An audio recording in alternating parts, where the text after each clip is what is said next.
This is Jocko Podcast number 320 with Echo Charles and me, Jocko Willink. Good evening, Echo. Good evening. So there's a common set of metaphors that get thrown around a decent amount. Something along the lines of, we as people, we're authors of our own book and we're the star of our own movie. You heard these things before? I have, yeah. And they, when you hear them, when I just said them, and even the way I said them, they seem kind of trite and they seem cliched, and I guess they are, but like many cliches, they are true in many ways. And there's an analogy in those statements with the idea of extreme ownership. Take ownership of your life. That's similar to, hey, you write your own book. You get to create the plot is the underlying theme, which means that you have control. And obviously, I like that idea. I like that attitude. And I agree with the idea of creating your own plot and writing your own book that you're in. But it doesn't quite correlate 100%, because here's the thing. If you are truly writing your own script, then you actually have control over everything that's happening. You have 100% control over everything that you're writing. You're writing it. But in life, in real life, there are things that are beyond your control. In war, the enemy gets a vote. In life, life gets a vote. Life gets a vote. Bad things are going to happen, things that you don't expect. Disease, accidents, misfortunes, mishaps, catastrophes. And it doesn't matter who you are or what situation you are in. These things are going to impact your life at some point. No one gets out of life without these things happening. No one truly gets to write their own script. So the question is, what do you do with these things when they hit you? How do you face these challenges? How do you actually take ownership of your life? It is not an easy thing to do. But we are lucky enough today to have someone here that has taken ownership of his life and has dedicated his life to service. He served in the SEAL teams. Once he got out of the SEAL teams, created an incredibly successful business. He serves his family, serves his wife and his 2 daughters. He serves his faith. And now he is looking to serve his country again as a political leader. His name is Eli Crane, and he is here tonight to share his experiences and pass on some of those lessons learned that he got along the way. Eli Crane, thanks for coming down, man. Thanks for having me, Jocko. Appreciate it. Long drive out from Arizona. I know, about 5.5 hours, but it was a good one, though. Let's jump into this. So speaking of Arizona, let's start at the beginning. Let's start about your past and where you came from. Yeah, I actually was born in Tucson, Arizona. My dad was going to pharmacy school out there. Both my parents are from Iowa, and they moved out here to go to a good pharmacy school, and there were a lot of pharmacy jobs in the West. So my dad went through pharmacy school, then moved us down to Yuma, Arizona, of all places. Dang. Yeah. And so was there a job or something down there? There was, and that's why he did it. And it's cool because I remember a lot of my buddies in the platoon were always complaining about, Iraq and the heat, and I was like, this is like where I'm from, man. Except Arabic street signs and maybe an extra dust storm here or there. This is like kind of like Yuma without the good Mexican food, but yeah. So grew up in Yuma, and loved playing sports. Was a football player. Played a little bit of basketball and stuff like that. Wanted to be a pro football player, but then I realized, I ran into reality and realized that I didn't have the skills, and started looking at other options. So your dad was actually completed pharmacy school and he was a pharmacist? Yes, sir. And what about your mom? Was she doing the same thing, or did she start raising the kids? Or? Yeah, she was raising the kids, and she also did some part-time work at our church as a secretary. So you were spending time in church then when you were younger? Yeah, I did. How was the attention span in school and whatnot? Were you a good student? No, I was a horrible student. It was funny. I remember, thank God, Jocko, you talk about dynamic leadership sometimes, or like, hey, what works for this individual doesn't work for that individual. But it was interesting because I remember my mom, thank God she, tried to be dynamic in parenting me and my brothers, because my older brother and younger brother were good students. But me, on the other hand, not so much. You're the middle, right? I was the middle, and I remember my mom coming home from a parent-teacher conference, and she's like, Eli's in the classroom, but he's not really here. Mm-hmm. And like, I was always daydreaming. I was out at recess chasing butterflies, whatever I was doing. But yeah, it didn't. And it was interesting because as I went down that pipeline, I started to think. People would tell me, like, especially my brothers, you always razz your brothers, give each other a hard time. And my brothers, I probably dished out more than I received, but, they would tell me that I was stupid because my grades were awful. And so you hear something enough times, you're stupid. You start to internalize it, and, you can easily make that a part of your identity. So, I did. And, I started to think I was stupid. And then as I got further along in life, and I started, finding what I was passionate about, I realized that I wasn't stupid. I just, needed to have that energy and my attention funneled in the right direction towards something that I really cared about. So you played football. Did you say football and what? I played football, a little bit of basketball, but most of my focus was football. Yeah, and you played all through high school? Yeah. How good were you? I was decent, but I wasn't good enough to move on to college. I played quarterback. I loved, playing quarterback. I loved the team dynamics of football, but it was interesting. And I got to take extreme ownership of this, but my coach, we had like 3 slow white quarterbacks, and in high school, our coaches decided to switch us to an option running football team. So it was kind of like, none of us were even really in a system that, really highlighted our skills, our preferred skill sets, or what we were even good at. But, and there was one guy that ended up starting over me, and unfortunately he was juicing at the time, and I was like a scrawny, like 100, wasn't unfortunate for him apparently. Right.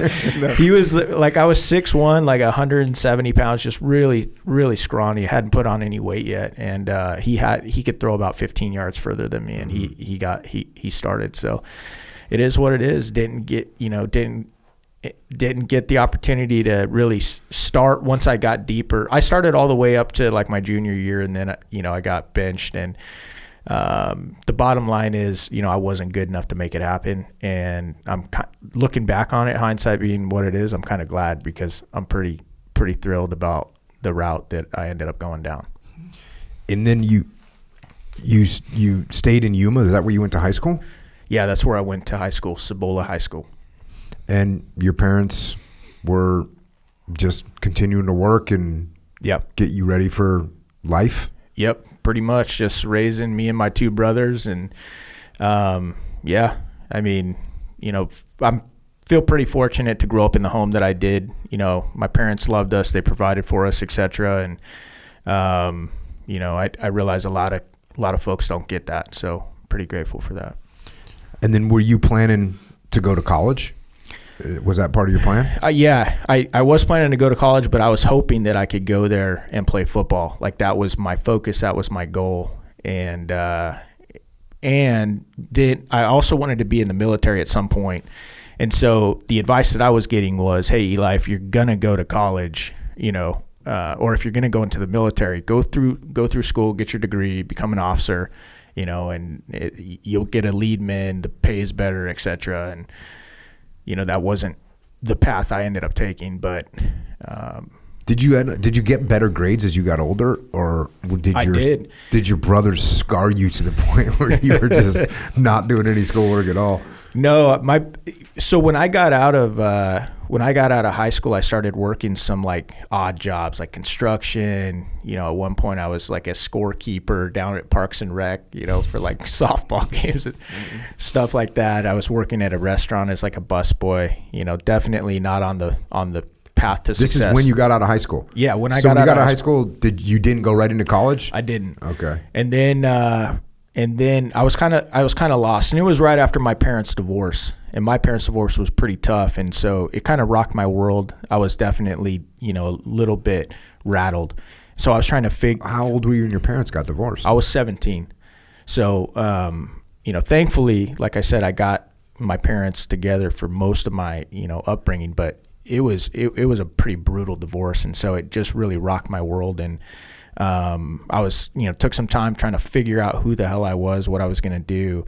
And then I started going back to a community college called Arizona Western, and I started studying criminology, and that's when I started getting good grades because I loved it. Mm-hmm. I loved it. And, I wasn't getting straight A's, but I think I had like a 3.5 average or something like that. And, I enjoyed it. And how long did that last for? So I did that for about 2 years. I think I was one credit away, like an elective away from getting my my associate's degree, and then I applied to go to the University of Arizona. Unfortunately, when I got to the University of Arizona, they didn't have like a criminology degree. They had like some criminal justice degree, but I'd have to go to the Eller Business School, and I didn't get into that one. You had to have really good grades to get into it. And so I ended up being like, okay, I still want to finish my degree, still want to have the opportunity to become an officer if possible. And so I was like, okay, being the typical, I was like, okay, what path can I go that allows me to do that? And so I looked at sociology, the study of society mm-hmm. and culture. And I started, working on my major in that. I switched my major at that point because they didn't have the criminology major. Were you thinking about the SEAL teams, or were you just thinking about the military in general? Did you know? Yeah. So at that point, I knew I wanted to be a SEAL. Even when I was back in Yuma before I came to Tucson, I was never a big partier or anything like that. And I remember when I was doing the odd jobs, one of my favorite things to do at night was to go to Barnes and Noble and just really go through the military history section that they have there. And I would just read books on special forces, PJs, Rangers, Delta. And I was just fascinated by the special forces community. And I remember my dad gave me a piece of advice in high school. He said, Eli, the trick to being happy in your career is basically to pick something you would do for free. Don't pick a career because of money. It won't make you happy. And he told me if I could go back and do it again, I wouldn't be a pharmacist. He said I could have gone and been a forest ranger or something like that. I would do that. And so I took that advice on board, and I was like, oh man, I was reading the books, and I was like, jumping out of airplanes, blowing stuff up, shooting, being in a team environment. Dude, I'd do that for free for sure. And so I started setting my mind on special forces. Is there something that particularly narrowed it down to the SEAL teams? Yeah, because all the literature that I was, almost all of it, said that it was the toughest training in the Department of Defense. And I don't know, there was something about that just appealed to me. Like I wanted to test myself and see if I could, if I had what it took to make it through the toughest training in the world. And then I loved the water, or I thought I did. That notion gets tested. Yeah, that notion gets tested big time. How old were you when you were figuring all that out? Was that when you were already at the University of Arizona? Yeah. So it was even when I was, definitely thinking about it. Even when I was at Arizona Western, I was also thinking about would it be cool to be a Fed because I was studying criminology. federal law enforcement or something like that. And then as soon as I got to U of A, I started studying sociology, which I was back in that. I really don't like this that much. And I could even see kind of the indoctrination within academia at that point. And I was like, I'm really not on board with a lot of this extracurricular stuff that they're putting out here, and kind of the bent that a lot of academia has. And so I found a program in ROTC. I realized, okay, there is an ROTC program here. There's a lot of military folks. Maybe I should go get hooked into that. And so I did, and I found that they had a Ranger Challenge program at U of A. And so I was like, oh, cool, man. I want to see if I can join and get into that. Maybe I could learn a little bit and, network and just figure out, start working towards getting in the right type of shape. And so I started doing the Ranger Challenge program, and, we'd have to, wake up, do early morning PTs, and, just get some exposure to that culture and to leaders within that culture. And so I started doing that, and that was helpful. So what year is this? So that would have been probably 2000. So were you in college when September 11th came? I was. I was just starting my senior year at the U of A, and I was doing that Ranger Challenge program. My grades were decent. I was a lifeguard at the U of A Rec Center, and 9/11 happened. I just finished a Ranger Challenge workout early in the morning, got in my car, turned on the radio, and I was driving back to where I lived, and it was all over the radio, and I was like, damn. I was actually in an agricultural fraternity called Alpha Gamma Rho at the time. So I drove home, and I was like, I woke up all the guys who were still asleep, and I was like, dude, you guys got to get out here and watch this. And so we all got up, watched it, and everybody was just obviously stunned and surprised and pissed off at the same time.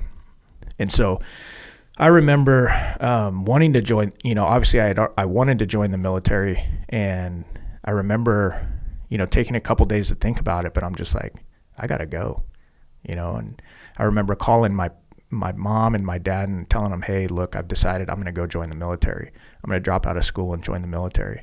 Because I just really felt like, hey, there's never going to be a time like this, where the nation needs the next crop to step up and serve. And so I actually dropped out that week, went and, dropped out all my classes, and then went down, started talking to the recruiter and playing those games with the recruiter. And then within probably, I think 7 or 8 days, we were driving up to Phoenix so that I could get on a plane and fly to Great Lakes. And it was pretty quick. Dude, that's really quick. Yep. And was it like a SEAL contract? Was it a SEAL contract? Yeah. Was it called Dive Fair? I don't think that's what I did back in 1820 or whatever.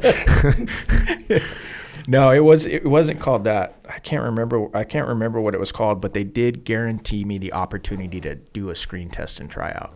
Yeah, which is, if you think about that, is the shallowest guarantee you could ever get to sign your life away. Right. Hey, here, you sign this piece of paper for 6 years in the Navy, and you will be guaranteed a chance to take a screening test that might get you picked up for buds. Right. That's a slim offering. I know it. And you rogered up. I did. And, I wouldn't, looking back on it now, I don't think I would change it, even though I never have, still to this day, never finished my degree, for a couple different reasons. And, but I think I think it was the right thing to do, and I'm glad that there were thousands of Americans that did the exact same thing. Yeah, Tim Kennedy was saying that same thing. He went down to the recruiter like September 12th or whatever. Yep. And he said the line was around the building and everything. So you showed up to boot camp? Yep. In Chicago? Yep. And was it a shock to the system? Oh, big time. Big time.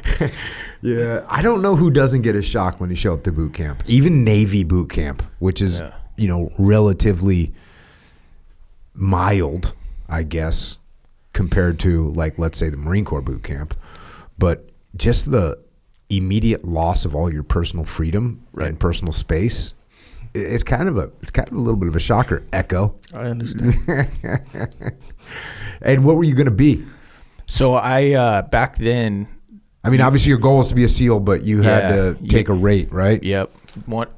Gunner's mate was a SEAL source rate at the time. I think there were only 5 of them. So I was like, Gunner's mate. Yeah, cool. That sounds awesome. So I chose Gunner's mate, and thankfully I chose a cool one because I was going to spend some time in that rate. Ooh. Yeah. Did you take the screening test? I did. You passed it? Not the first time. Okay. The second time. Yeah, man. This is something. Even before. How old are you at this point? I am 20. I'm 21 years old. Okay.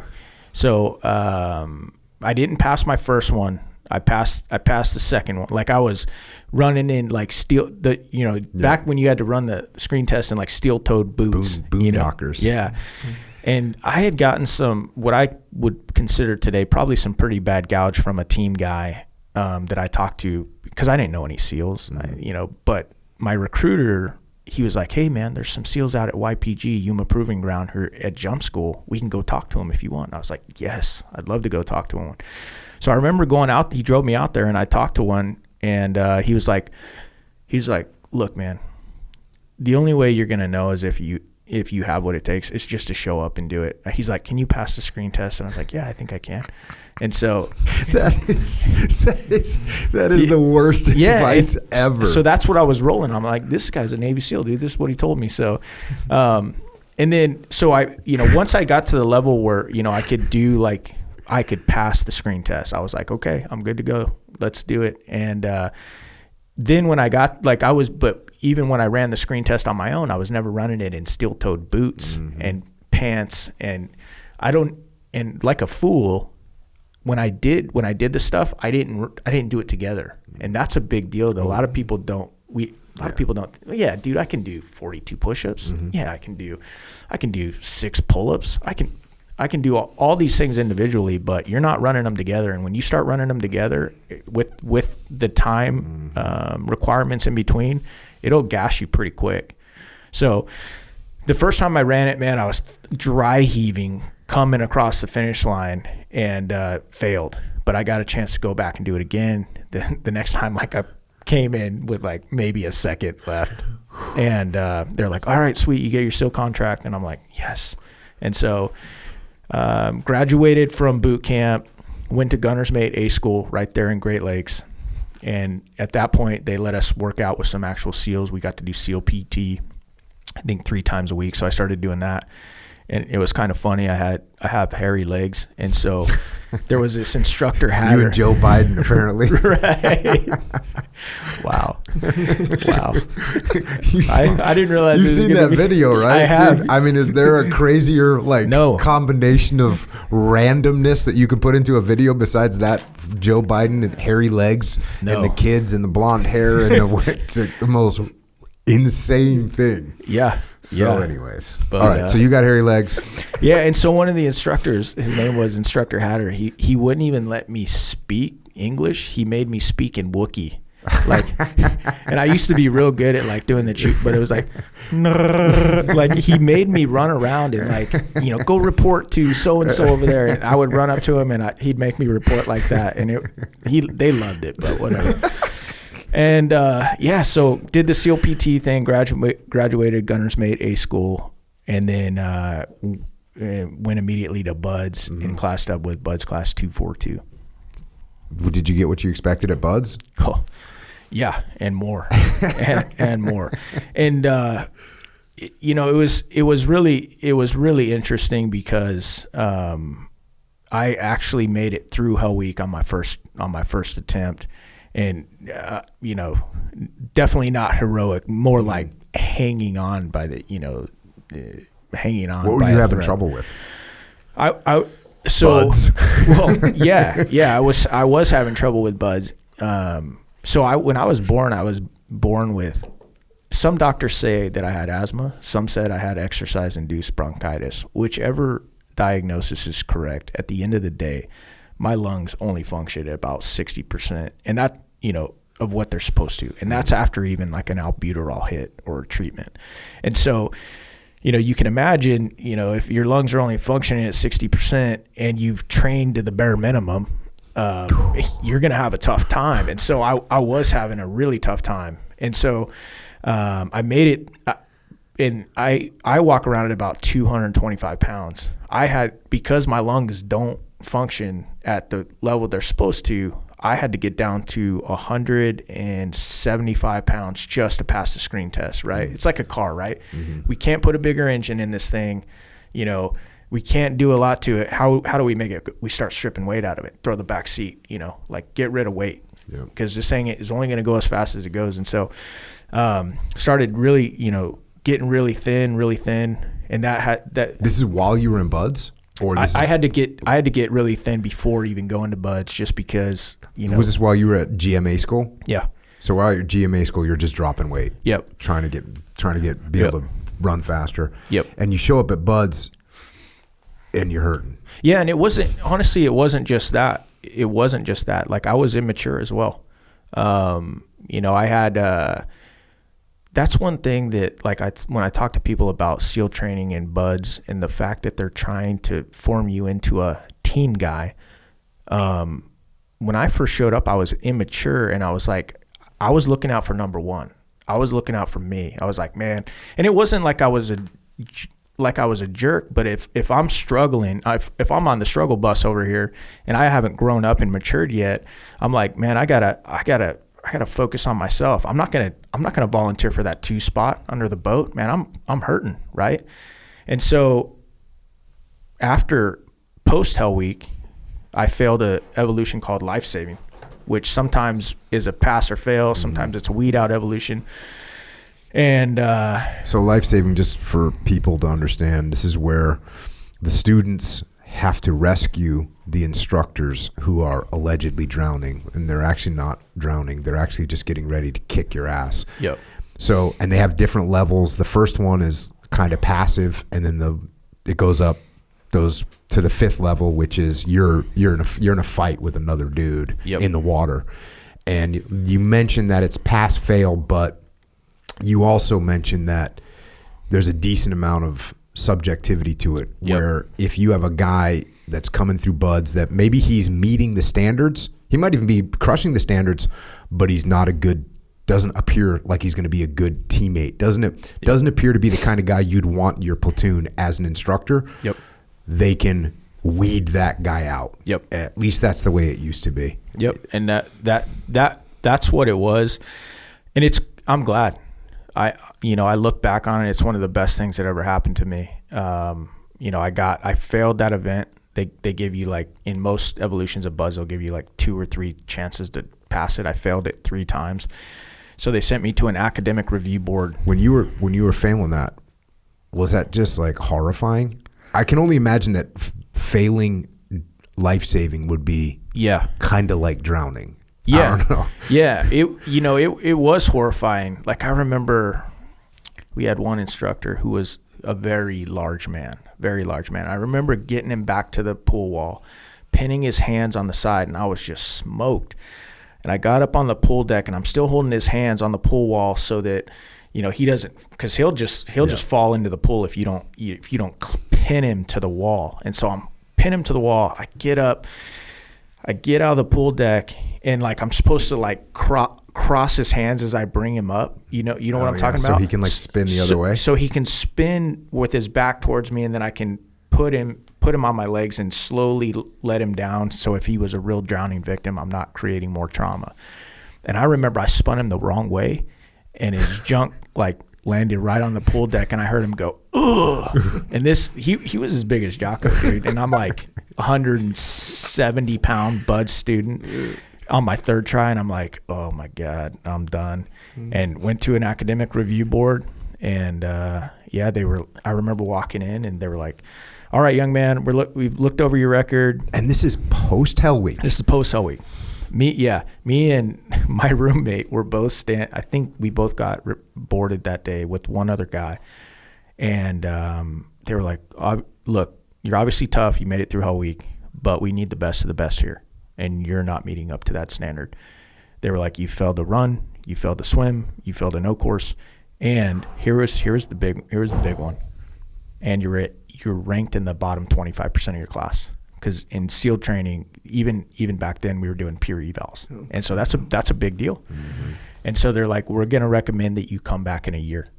And I was like, okay. And so, that was a tough blow for me, because they actually ended up keeping my roommate, who had basically the same stats that I had, was ranked the same way. So why'd they keep him? Do you know? Honestly, I don't know, but they didn't tell me. But he actually made it all the way to third phase, couldn't pass his final swim, and he got booted. And he was a little dude as well, but I felt really bad for him because he never went back. When you were going through Hell Week, what were you solid in Hell Week in terms of mentally? I wouldn't say solid. I would say my mentality was hanging on for dear life, and I think that was the difference between my first Hell Week and my second Hell Week. When you say hanging on for dear life, you mean you're sitting in the water on Tuesday night and you're like can make it a little bit further, and you just did that the whole time, basically? Yeah. So the interesting thing is that I never thought about quitting. Mm-hmm. However, I remember we broke out Sunday night, and then Monday night, I remember standing in line with, the class, where they're coming around with flashlights looking at you. And I'm thinking to myself, I've never been this cold. I've never been this wet. Never been this tired. And this was Sunday night? This is Monday night. This is 24 hours in, and I've still got another 4.5 days of this. No, and I'm starting to think to myself, there's no way. And what I was trying to do is I was trying to eat that elephant, in one bite. And I mean, I think that's probably the thing that gets most guys in training, is that, like, when you've got a 5.5 day block like that and you try and eat it in one bite, it's just mentally overwhelming, But if you're able to break it up into, I'm not even going to worry about Friday afternoon. I'm just going to focus on, I know I get to eat chow in 2 hours. I'm going to make it to chow. And if it gets tougher than that, I'm just going to make it through this race. And if it gets tougher than that, I'm just going to put my right foot in front of my left foot in front of and you just break those goals down. And that was something that you think you're decent at doing until you get into the eye of that storm, and you're like, that was a big difference between Hell Week 1 and Hell Week 2 for me. Mm-hmm. But I bottom line is extreme ownership. I got what I deserved, and it ended up being a blessing. How were you not just super freaking angry when you got dropped? I was. I remember, you probably know Dan Tabor. Mm-hmm. So I remember talking to Instructor Tabor at the time. He was there in my board. He was the proctor of my class, and he pulled me aside, and it was really cool because he didn't have to do this, but he was just really encouraging. He was like, "Hey, don't let this." He said something to the effect of, "Don't let this be the end. Come back, do it. You can make it." And he's like, and don't. He's like, don't feel bad about this. Just make it right. And that was really cool coming from a guy like that, who at that point in my life, I didn't even know if, he, cared about, because, the persona that BUD/S instructors put on, but it was just really cool. It was like an older dude who'd been there, done that, SEAL chief, and just a mentorship moment. And that was really cool that he did that. So then it's trick or treat to the fleet. Yep. Give me something good to sweep. Oh, yeah. Where'd you get stationed? So the detailer gave me, hey, your options are you can go to Japan, or you can go to Virginia, or you can go to Jacksonville, Florida. And so Japan sounded kind of cool, but I was worried that if I went there, it'd be harder to get back. And I really didn't want to go to Virginia because I'd heard a lot of bad things about being in the fleet there. It's a lot colder. I was like, Florida's kind of nice. I mean, Ron DeSantis wasn't there at the time, but I'd still heard good things. And so I was like, yeah, I'll go to Florida. I'll go to Mayport. And I remember, Jocko, I drove across country and showed up there, and I looked at that ship, and I was like, and I knew I was going to be sleeping on that ship for the next at least year or so.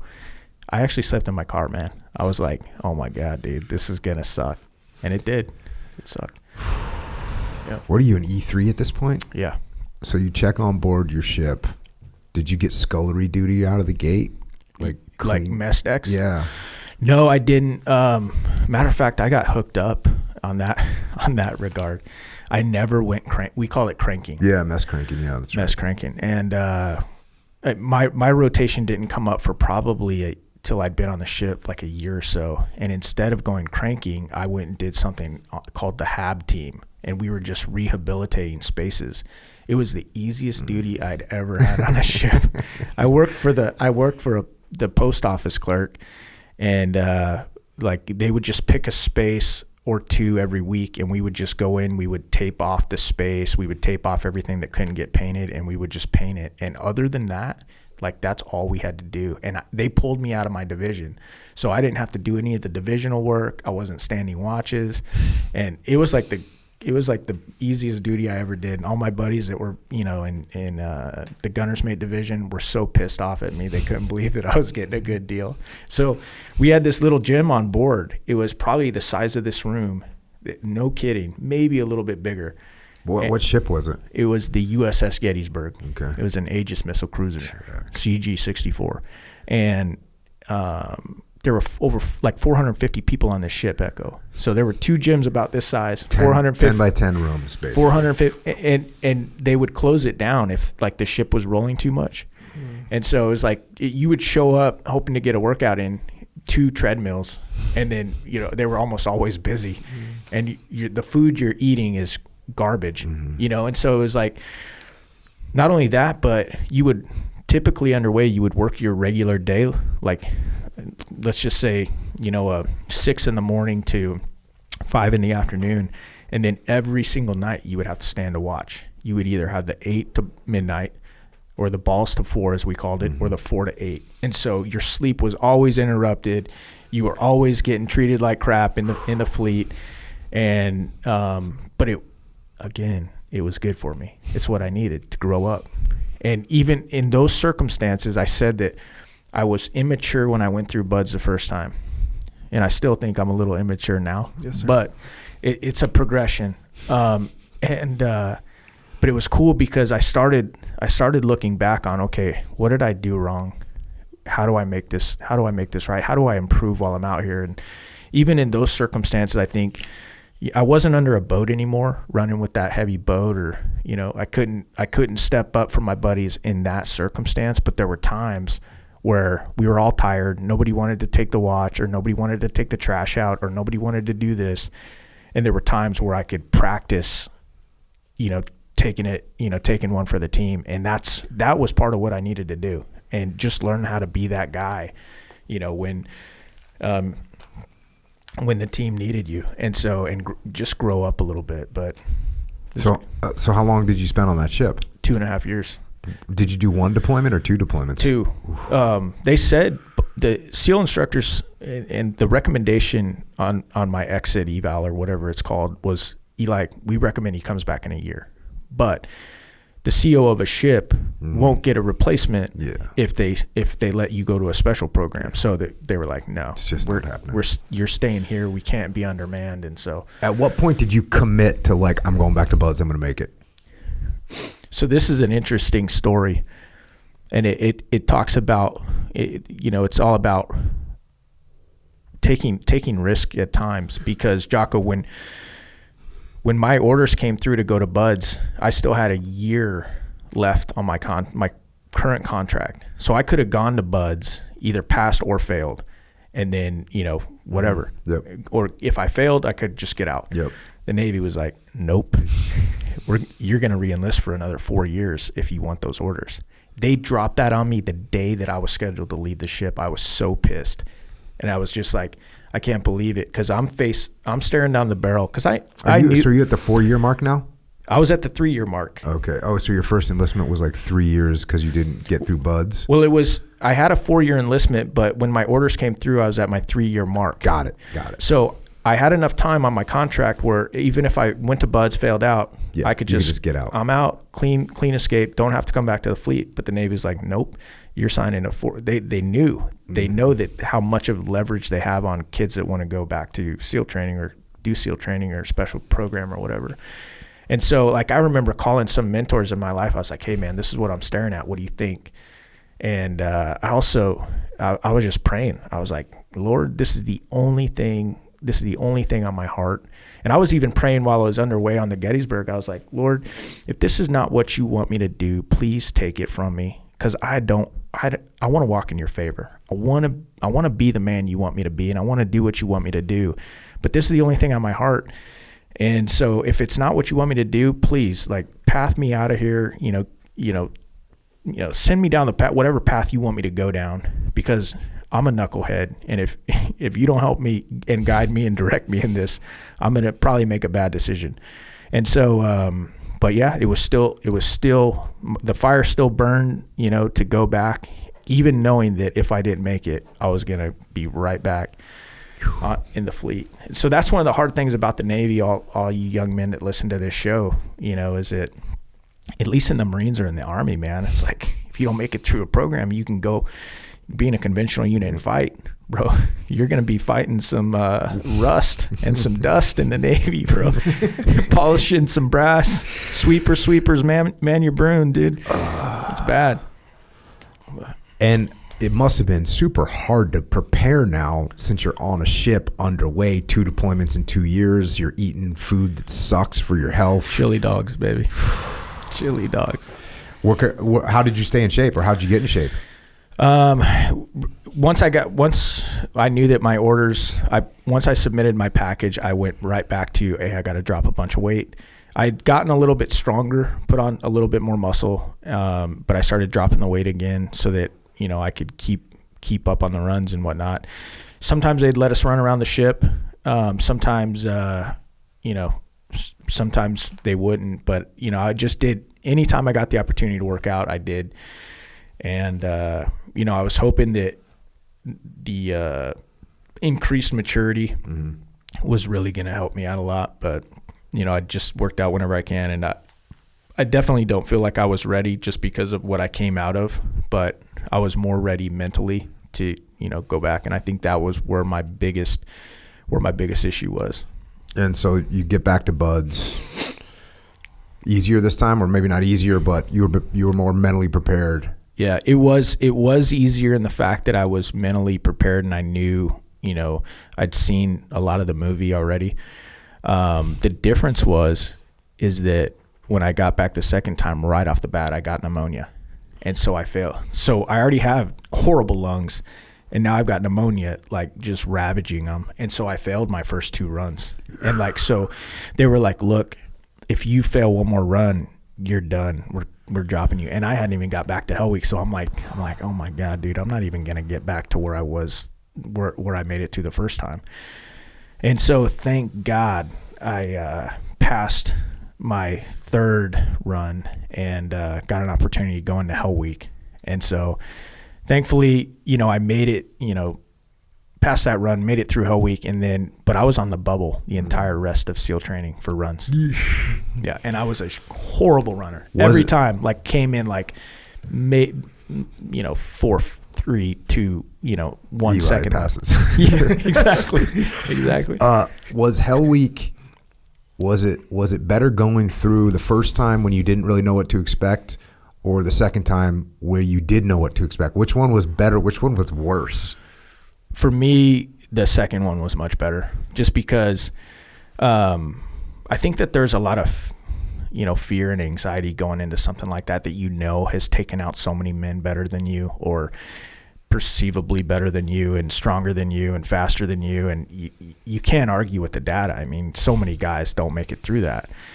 And so I knew I could make it through it. I also knew there was a part of me that was like, I'd only stayed awake for maybe 48 hours before going into Hell Week the first time. Probably not even that long, probably like 30, something like that. And so there's a part of you that's like, if you've never done something, okay, how am I going to stay awake? How does the body even do that? Stay awake from 5.5 days and just get destroyed the entire time. And so there's always that part of you that's like, okay, I know they can't kill me, but this just doesn't make a lot of sense. At the end of the day, I'm exhausted, I'm tired. What would things look like if I didn't sleep for 5.5 days? How would I function? So the fact that I'd already done it and gone through it, I was like, I know I can do this. I know that, one of the things that I like to tell people, this is how it felt for me was, how, Echo, you always get like even today, you'll probably get a second wind. You'll feel tired, and then you'll get a second wind. Yeah, cool. That's how I felt. I felt like every time, like, 5, 6, 7 hours into it, I'd get tired. I'd just wait an hour, and then I'd get a second wind, and I'd be right back in it. And that's kind of cool that your body works that way. But they also said that your body will stop it'll start shutting down functions that aren't necessary to survival, like growing fingernails or facial hair. I don't know if that's true, but that's what they told us. So. Yeah, that's crazy. And then that's it. I mean, you make it through buds this second time, even though you're on the bubble the entire time for runs. Yep. But you make it through. Mm-hmm. I make it through, and then I'm told I get orders to SEAL Team 3. Most of my class got orders to the East Coast. There were only 6 of us that stayed on the West Coast. Check. I was one of the fortunate ones. So you get through it, you graduate, and where'd you get orders to? SEAL Team 3. And did most of your class get West Coast, East Coast, even split? How'd they do that? So only 6 of us stayed on the West Coast. Everybody else went to the East Coast. Dang. So I felt lucky. Dang. And where was Team 3 at the time? What was going on? Team 3 was already deployed at the time. This was 06. This was Ramadi, 06, yeah. Check. So what they told us, Jocko, is all right, Team 3 is deployed. You guys are just going to stay here and go to schools. And so it was interesting because I had just married my wife in between Buds and SQT. And so I'm like, this is awesome, babe. I'm just going to, hang out at the team and like maybe, sweep for a little bit and like go to a school every once in a while. We can start our life together. So why don't you move out? She had just graduated from University of Arizona. Like, why don't you move out and we can start our marriage together? Did you run that plan through the U.S. Navy? No. But Jocko, the chief in charge of us, was like, no, you guys are good to go. You're not deploying. We've talked it through, blah, blah, blah. And so she moves out. And we move into this little apartment here in Point Loma, and then 2 weeks later they're like, "Hey, change of plans. You're deploying as soon you're gonna go through SEER school, and then you're gonna deploy." And so I don't remember what it was that happened, but 4 of the guys went through SEER school the week before I did, and then they deployed. And so I went through SEER school by myself, and then flew over by myself on a civilian airplane. And I'm just like, oh my, dude, I was so stressed out. First time going to war. Don't know any of the guys at SEAL Team 3, but my instructors have told us, hey, listen, you guys, when you get there, keep your mouth shut. Do what you're told. You're about to swim with some great white sharks. That's basically the advice. And so I don't know anybody. I'm flying to war by myself. I don't even have any guns. And it's just like, you don't know. I had nothing to compare to. I'd been on a ship before, but I'm flying into a war zone with no guns. Like, I don't know is the plane going to land? And like, I'm going to have to PLF out of the plane because there's like people shooting at us. Like, I have no idea or no context for what that's going to look like. And then I'm going to have to like integrate into this platoon of guys that already did a workup together. And so anyway, we were 30 minutes down the road from you guys in Bravo platoon. I think there were 4 of us that went to Bravo platoon. And so we started immediately, doing the new guy job, making sure the Hummers are gassed up, making sure they're clean, making sure the windows have all the moon dust wiped off them, making sure the 240s and the 50s are cleaned, oiled up, ready for the op. And then it was cool because they threw us into turret gunning immediately. And I was like, this is fantastic, man. Because all of our buddies, are doing whatever they're doing on the East Coast, and we're already getting to go on ops with these guys.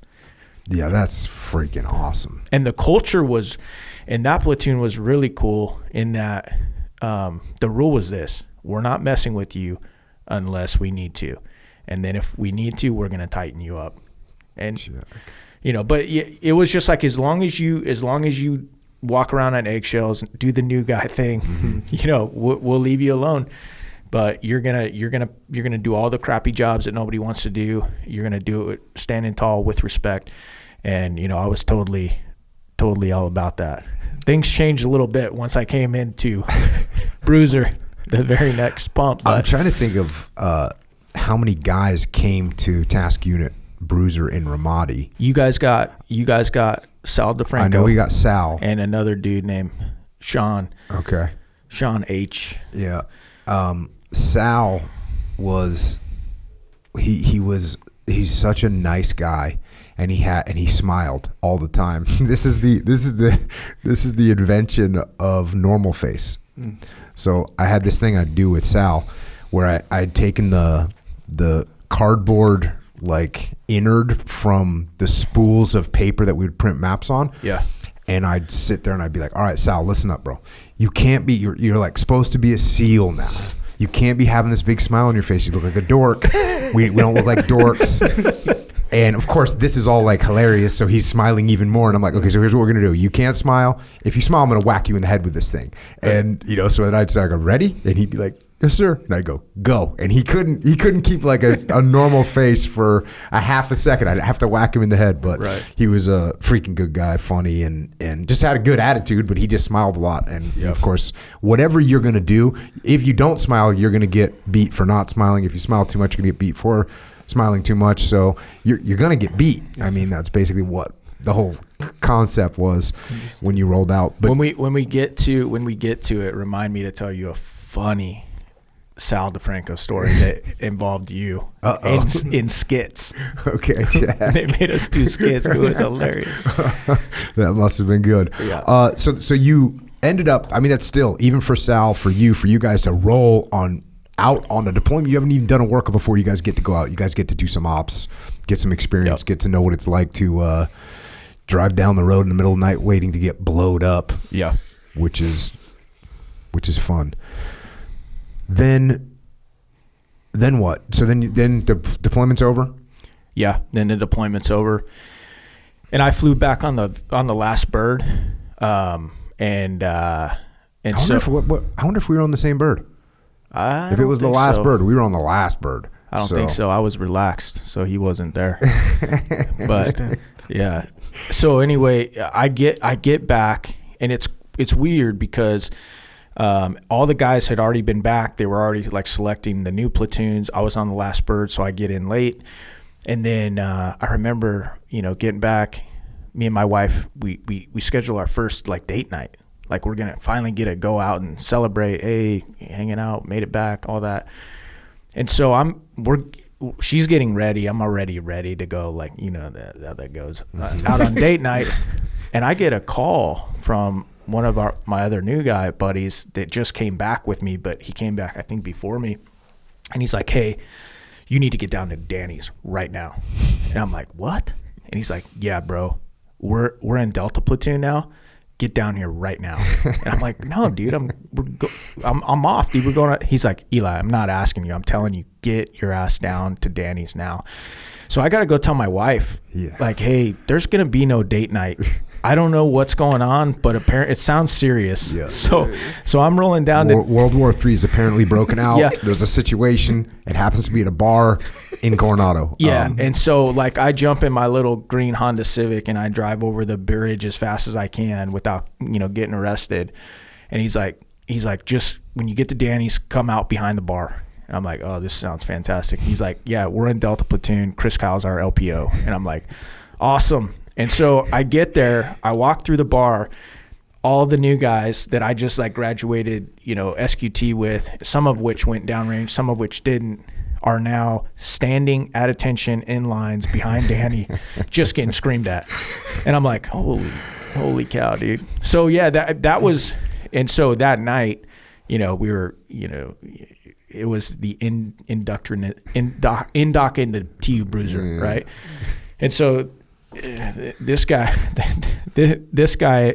he wasn't there, but it was just, it was interesting because the culture had completely shifted to, hey man, totally new group of dudes, new rules.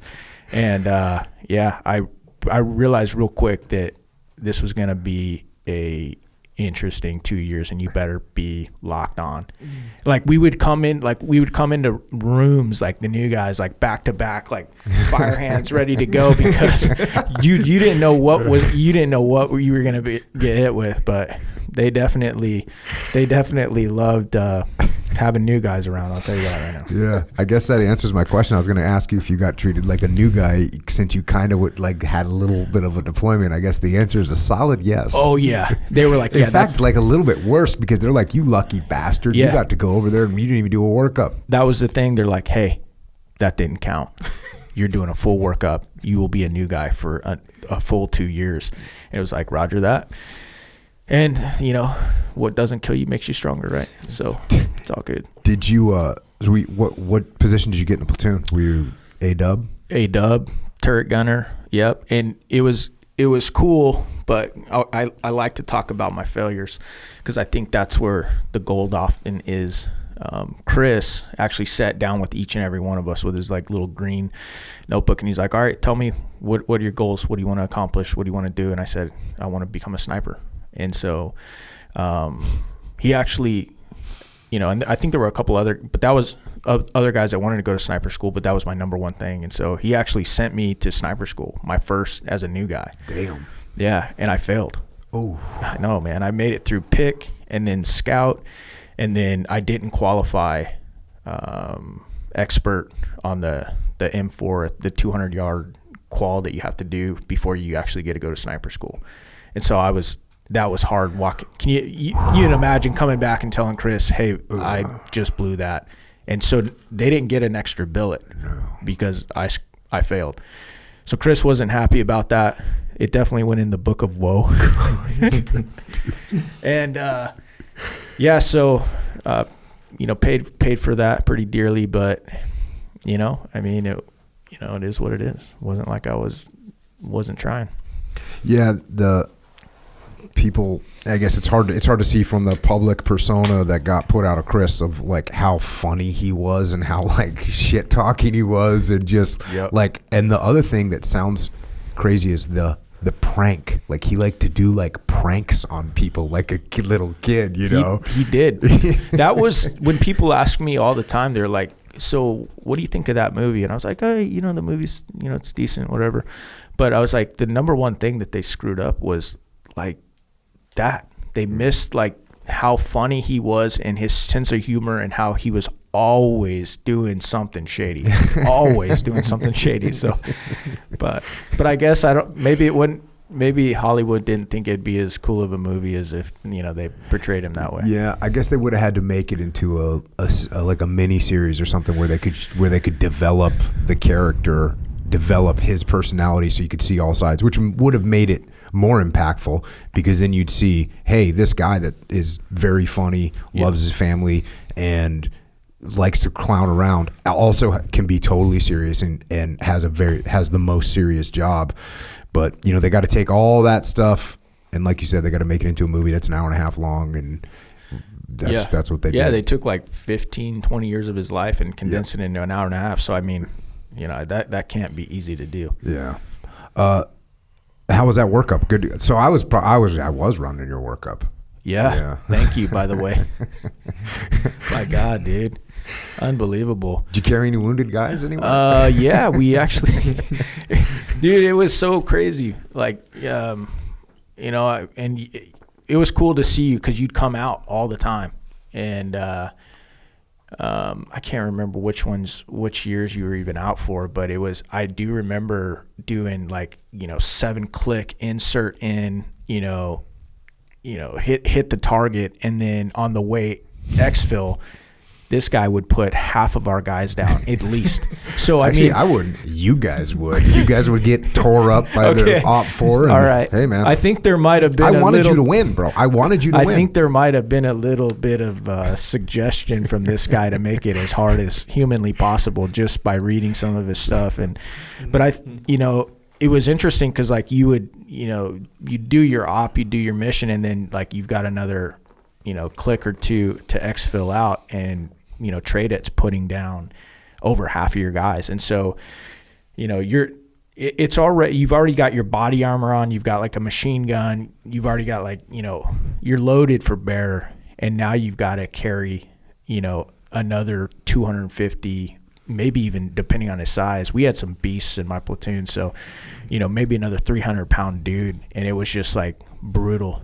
I remember one time I was getting ready to pick up a down SEAL, and it was Chief D, and he's a big, muscular dude, the type of guy you did not want to piss off. Let's say like he's not going to be super light. He is not super light. Yeah, he's really heavy, and so he's a freaking stud. You just want to be like, everyone just wants to like do good, especially his guys. Yeah. You know, they want to kick ass for him. And so I had my guns on my back, but I didn't like have it retention or anything. Oh. So I went down to like grab his upper torso, and my gun comes over top and hits him on the head. And he was like, "Oh my God, who did that?" Thank God it was nighttime and he couldn't see who did it. And I got it. Jocko, I didn't take extreme ownership because he would have killed me. And we got him up, and we started moving him, but extreme ownership might have cost me my life right there. So yeah, I didn't tell Chief D that it was me that didn't sling my gun and just smacked him in the face. But yeah, I think the good thing about the way that you ran training was that there was nothing that I ever faced that was even close to the training. And I think that's a good thing. Yeah, that was. I wasn't always happy with you about it. I remember one time you were out at San Clemente or something, and instead of like, okay, we do the day runs, we do the night runs, we go to sleep. You didn't let us go to sleep. It was just like, okay, TST, here we go. We're going back into town. We got to go hit this. And I'm like, oh God, dude. Well, I always thought of like day runs, night runs, morning runs, mid-afternoon runs, brunch runs. How's that sound? We'll get a little bit of that. Right. And Stoner was your TU commander? Yeah, he was the TU commander there from 06 to 08, right after you left. Yeah. Yep. And that's when he got hurt. Yep, he broke his neck. Yeah, that happened. Luckily, he didn't break his spine. He just broke vertebrae in his neck when a dude fell off. One of the other new guys. Yep. Fell off of the shipboarding and landed on top of him, broke his neck.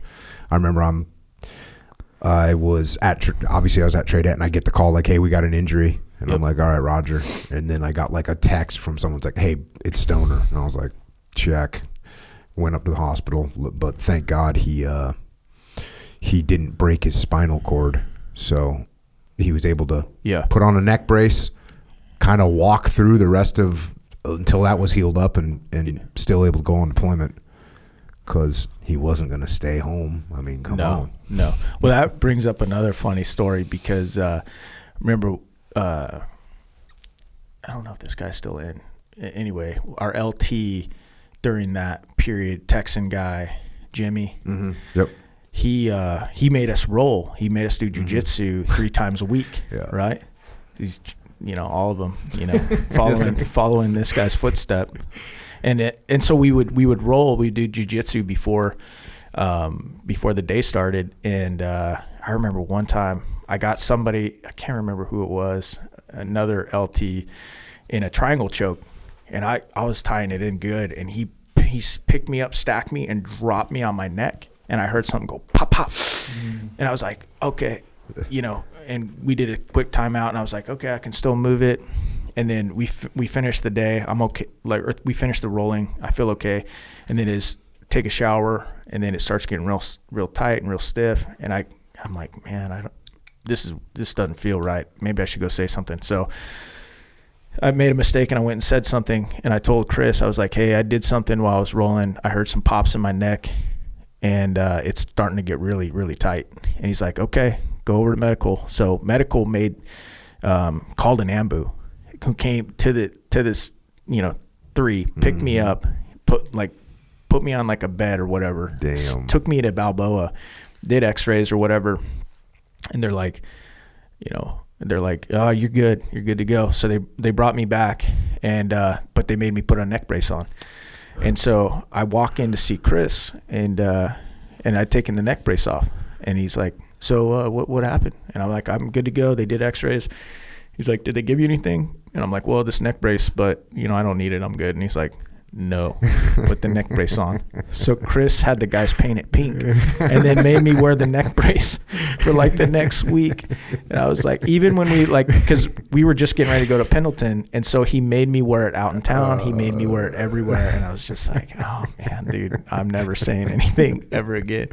But, like I said, you like to have some fun. yeah. Yeah.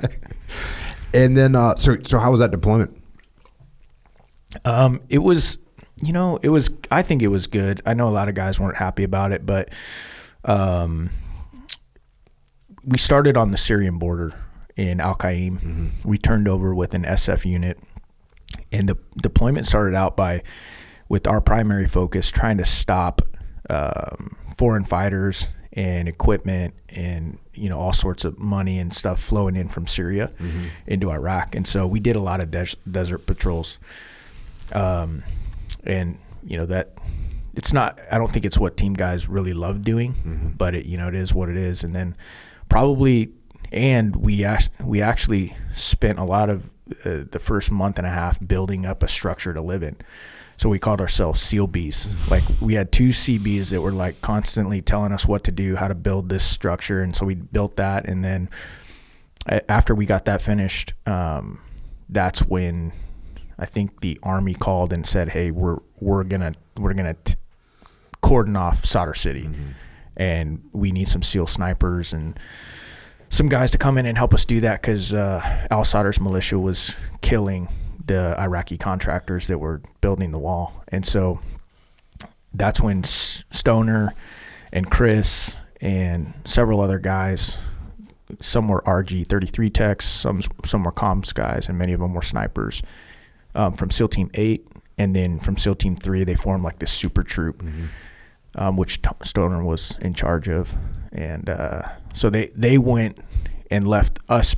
I think 4 of them went from our platoon, and then the rest of us stayed back, and we just went all over the country. We flew some Humvees up to Mosul, and then towards the end of deployment, Chris came back, and I actually got to go and be a part of that for like the last month and a half or something like that. But it was a decent platoon, but we were all over. Yeah. I mean, instead of operating out of one place, we spent time in Al Asad. We spent time in I think Haditha. We even built a new base in Rawa when Al Qaim got shut down. So we were just like transient all over the place. Yeah. It always sucks when you're not like with your whole platoon. It's also, there's cool things about traveling all over the place. That my first deployment to Iraq, we lived in Baghdad the whole time, but we would go out to all over the country. So that was kind of, you just get to see different areas, and we'd stay for a day here or 2 days here, some random like SF outstation in the middle of nowhere, and hang out with them, do whatever we can to support, and then come back. So that's kind of cool. And then my second deployment to Iraq, I didn't leave Ramadi. Like I was just there the entire time, and that was also cool in a different way. Right. So kind of different experiences. They both have something cool about them. They also have some things that kind of might not be as cool. Yeah. But what was like the big lessons learned on that deployment for you as a human? Oh man, let's see. Be flexible. Be adaptable. I found that was so key in that job, is just to be flexible, adaptable, and try and keep a positive mental outlook at all times. And the other thing too, I started to see how negativity, complaining could affect the morale of the group, and it could be detrimental. And so always try and be a part of not bringing people down, bringing the group down, but just being positive, because there was some of that going on in that group, like some real negativity. And I get it. I understand why, but at the same time, I don't know that it was very productive in making us the most cohesive fighting unit that we could possibly be. Yeah, when that real simple idea of complaining, and it's so bad. And that's one thing I picked up from wherever in the teams was like, hey, don't complain. Don't ever complain about anything. Don't complain if you're cold. Don't complain if you're hot. Don't complain if you've been awake too long. Don't complain about anything. Just don't complain. Just don't complain. And obviously not everyone gets on board with that program, but it never, complaining just never helps anything. It just doesn't. Yeah. Like if you want to joke about it, that's cool. If you want to jokingly, bring something up because you're going to make fun of the situation you're in, man, that's a different thing. Yeah. But if you're going to seriously say it's too hot, it's too cold, we're not getting the support we need, this is bullshit, like those attitudes, they're just not good.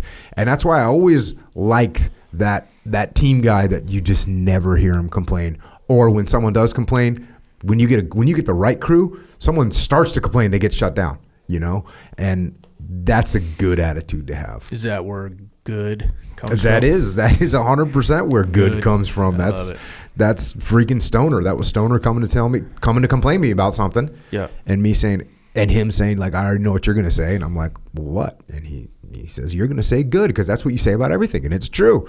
I'd be like, we're going to have to stay out freaking at this desert warfare training facility for an extra 2 weeks. Good. We're going to get better at whatever it is. Yeah. Let's not complain. That's not the deal. So you get home from that deployment. Yep. And it's another platoon because you're a new guy still, kind of. Now you're one cruise wonder, 1.5 cruise wonder. Right. There's always something, man. Did you end up going back to sniper school? I did. Yeah. When you got home? Yeah. So thankfully, I just got to go qualify, and then I got to pick up where I left off. Oh, I learned a little trick that really helped me. You know how on our pistols, front sight focus, you have that little green dot and whatever, or the little white dot.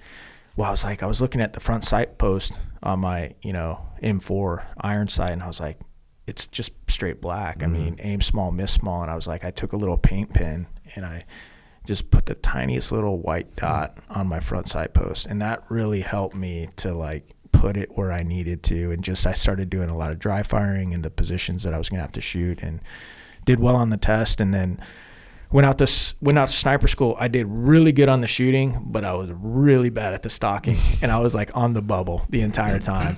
And, but made it through sniper school, got my sniper suite. And then, unfortunately, by that point in 2010, we went to Fallujah, and they wouldn't allow us to take sniper weapons on ops. They were trying to de-escalate the war, and snipers don't typically do that. They typically throw gasoline on things. So that were you still a pig gunner in that, or did you move to point man or something? Yeah, I moved to point man and lead navigator as well. I was also running ordnance department. So yeah, I mean it was good. And I felt it for the first time. I felt like I didn't feel like I was some great operator, but I felt confident for, cause it takes a while. I mean, there's so much that there's so much from comms to, understanding maps to, the physicality side of it to, small unit tactics that you're trying to pick up and learn. But in special forces, you'll spend two weeks doing this, and then you'll spend a month doing that. And then sometimes it'll be 4 months before you shoot your gun again, and it's so I feel like, by that point, in my service, I finally felt like I was, okay, I feel comfortable doing this. I feel like I'm decent at it, know. The learning curve of doing platoons, I think, exactly correlates to the learning curve of having children. And your first kid, you have no idea what's going on. You're a total idiot. But you learn so much. By your second kid, you're like, okay, we kind of got this. By your third kid, you're like, I'm dialed. I'm ready. By your fourth kid, you're like, I got this. We're making shit happen. But you see guys in their first platoon, man, it's a lot of stuff, especially nowadays. When I was in my first platoon, it was like, okay, you're a radio man. There's 3 radios. it was just, we weren't doing nods. We didn't have lasers on our weapons. Everything was easier. And guys now, they have a lot more to learn. Just even with the technical side, they have more to learn. And then from the operational side, there's more to learn. That's the way it goes. So what'd you do on that deployment? So as now we're de-escalating. Is this like 2010 now? Yep, it's 2010. We're de-escalating. We were partnered up with Fallujah SWAT team. We were still doing, some DAs here and there. We were doing a lot of FID with them, making sure that, they knew what they were doing. And we actually started, me and one of our JOs kind of ran the FID, and we were just making sure, we were trying to turn more and more of the op over to them. So by the time that platoon was over with, we would go on an op, and there were only allowed to be 4 SEALs on the ground. You had to have, for every 1 SEAL, I think you had to have 5 Iraqis. That was the ratio it had to be. And so the closest call I ever had was a night where we got ambushed by 3 dudes, and we only had 4 SEALs on the ground.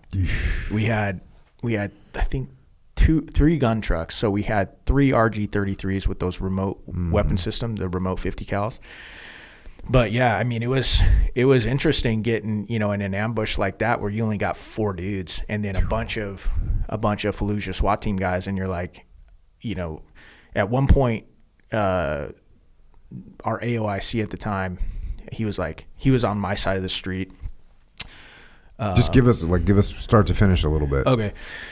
So it was really interesting, Jocko, because as we were turning over things to the Iraqis so that they could hopefully stand on their own once we left, one of the very last things that we turned over to them was the actual coordinates for the target we were going to hit. And as point man, I was sharing that responsibility with another one of my, another guy in that platoon. And so we were like doing blue and gold shifts. It was my night. And so they gave me like, hey, this is the 8-digit grid we're hitting. These are, maps, of the area that we're going to. We were actually going to Abu Ghraib, which is like a suburb of Baghdad. And which is like a 45-minute drive from Fallujah. And so they were like, Eli, notoriously nasty part of the city. Yeah, the prisons there that everyone's heard about, Abu Ghraib prison, but it's also like a part of town, and it's notoriously a pretty bad part of town. Yeah, it was a real bad part. And anyway, so I can't remember who told me, but they were like, hey, Eli, this is the first night we're going to give these guys the grid coordinates, so I want you to walk over there with an interpreter, go outside our main base, go to where they were sleeping, the Fallujah SWAT team, give them the grid coordinates for the target we're hitting tonight, ask them, make sure that they know where we're going, because they're actually going to lead us out. And so I walked over there, I gave them the grid coordinate, I gave them all the maps and pictures. I was like, do you guys know where this is? And they're like, yeah, we know where this is. And so I was like, and at the time Did you feel funky about that? Very. And this made it worse too. We knew that there was one of them that was, every time we left the wire, that he was calling and telling people which direction we were headed. So, you always feel really, really shady about that. And so gave it to him. And then probably at like 1 a.m. or something, we took off. Started driving there, and I noticed as soon as we drive into the neighborhood, there's like sirens on all over the neighborhood, and like we're already blown. And so we did like a video drop off, like vehicle drop off, like 600 yards from the target, because the RGs are pretty loud, and we didn't want them to hear us like foot patrolling in, or the vehicles.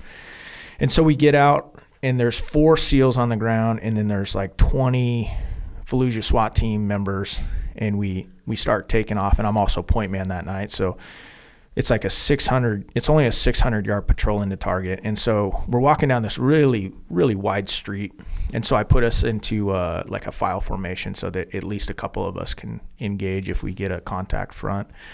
And so we're walking, and probably halfway to the target, and I noticed that staggered file. You said file. You meant staggered file. I'm sorry, dude. Yeah, all good. I'm just trying to make sure I'm tracking. No, thanks. And so we're walking, and I'm noticing as I'm walking, because you're always, when you're patrolling, you're always looking for like cover, concealment. Hey, if we get contacted from the front. Where can I duck into? Is there a wall or a door or something I can? And I notice everything's boarded up, bars everywhere. Nothing is open. And so halfway there, all of a sudden, dude, 3 dudes with one had an RPK machine gun, and then the other 2 I think had AKs. But we had a Predator overhead. We had, I think, 2 Apaches, and we had a AC-130 gunship overhead. We'd never gotten that much air in any op I'd ever been on. And so 3 guys open up on us, and it was surreal because the guy with the RPK, no kidding, had probably 200 rounds belted together of tracer. So it was you could see every bullet flying over us. And in training, that you're taught, okay, you hit the ground, make yourself as small as possible, make yourself a small target, and then return fire, gains fire superiority, and then somebody's gonna, we're gonna maneuver, whatever the call is gonna come out is gonna be. And so I remember hitting the ground and just watching, tracer rounds fly over us for probably a minute and a half before he had to reload. And then I could see the other two guys' muzzle flashes. I'm thinking to myself, I thought, you know what? If I can see their muzzle flashes, even though I have a suppressor on my gun, because they're shooting high, I was like, if I open up right now and the suppressor doesn't work as well as I hope it does, and they pinpoint my location, I'm dead. Because it was, when we went back and looked at the footage from the Pred feed, it was only 110-yard engagement, so it was very close. And so Were they in a building, or were they on a roof or something, or no? They were coming around a building, so I got to watch the So Pred they were feed. External, so you could actually see them even from the Pred because they were outside of the building. You could see them from the Pred. I couldn't see them, even on nods. All I could see was their muzzle flash. And so anyway, I wait and I notice that the lull of the fire dies down. And so as soon as it dies down, I get up and I'm, like I said, I'm really slow. So, but I'm running back, and I must have been cooking, Echo. And I'm moving as fast as I can. And I'm pretty light. I only have, I think, 4 mags on me, M4 mags on me. And I'm running back, and the AOIC is over here, and he's like, I got an out. And that for us means, hey man, I got some cover, come over here. And so I come over and I bump him off, and then, I start returning fire, and the gun trucks by this point pull up next to me. And then, this gunfight goes on for, I don't know, maybe another couple minutes. And then the gun trucks start, blasting these dudes with 50 cal, and it ends like that. They're like, nope, we're done. But it was interesting because the AOIC was like, hey, let's flank. Let's and I was just thinking to myself, hey, we were already blown when we came in. These guys knew the gig was up. They knew we were coming here because there were sirens all over the place. We've got a bunch of our, Fallujah SWAT team guys. We know at least one of them is working on the other side, and they're not a good fighting force at all. I was like, bro, I don't think that's a good idea.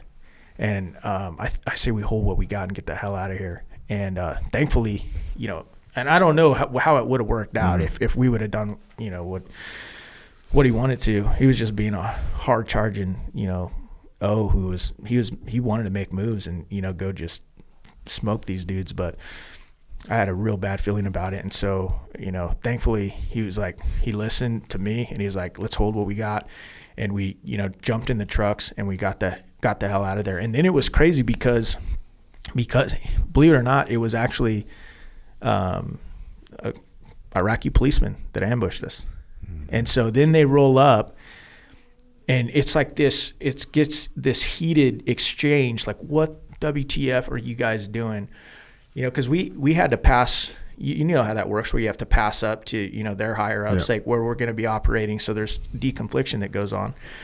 And it got really, it was starting to get a little tense. And I remember we had some guys in the trucks, just some shooters in the trucks. I'm like, hey, you guys get out of those trucks. If this goes down, we need to make sure that we finish this. And so anyway, nobody got hurt on our side, which I couldn't believe, because like I was watching hundreds of tracer rounds stream into my chief's position. I thought he was done because he didn't come up over comms for probably 40 seconds to kind of make a call on what he wanted. But anyway, we drove back to Fallujah after that, and it was kind of wild because the ROIC at the time, who was actually my swim buddy and buds and a really good friend of mine, thankfully he didn't bring this up in the debrief, but he was like, he came to me in the team room and he's like, Eli, what were you doing? What were you doing tonight? And I'm like, what are you talking about, dude? He's like, I was screaming at you from inside the RG33 to get back. Because once I bumped that guy out, I came out on the left and I started trying to engage their muzzle flashes with my laser. And he was like, bro, he's like, the wall right behind you, rounds were exploding right over your head. They had a total beat on you. They were just shooting like a foot high. And I was like, dude, I'm sorry, bro. I could not hear you. And that's one thing I learned on that deployment, is that those cool silinks that we have that like work as comms pieces, but also ear pro, you can't hear the crack over your head because they cancel that anything over like 105 decibels or whatever. They were canceling it out. So I couldn't hear it. I didn't know they had a beat on me, but, thankfully, it worked out. Can't shoot too well. No, thankfully Moose shoots a little high at night. Thank God, man. But yeah, that was interesting that,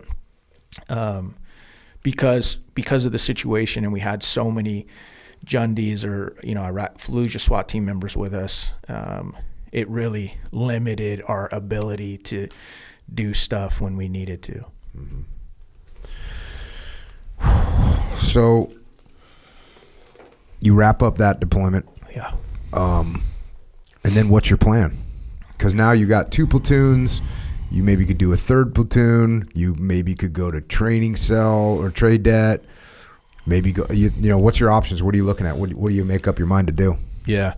So I was looking at a couple different things. My body was pretty tore up at that point. I'd hurt my back really bad, weightlifting, and the Navy wasn't able to diagnose it at the time. Turns out once I got out of the Navy and went to like a civilian doc, like Laser Spine Institute in Phoenix, they were like, hey man, you got some stress fractures in your spine. You've got some stuff going on. We can either give you a fusion or we can just give you shots. And I was just like, okay, I'll just wait.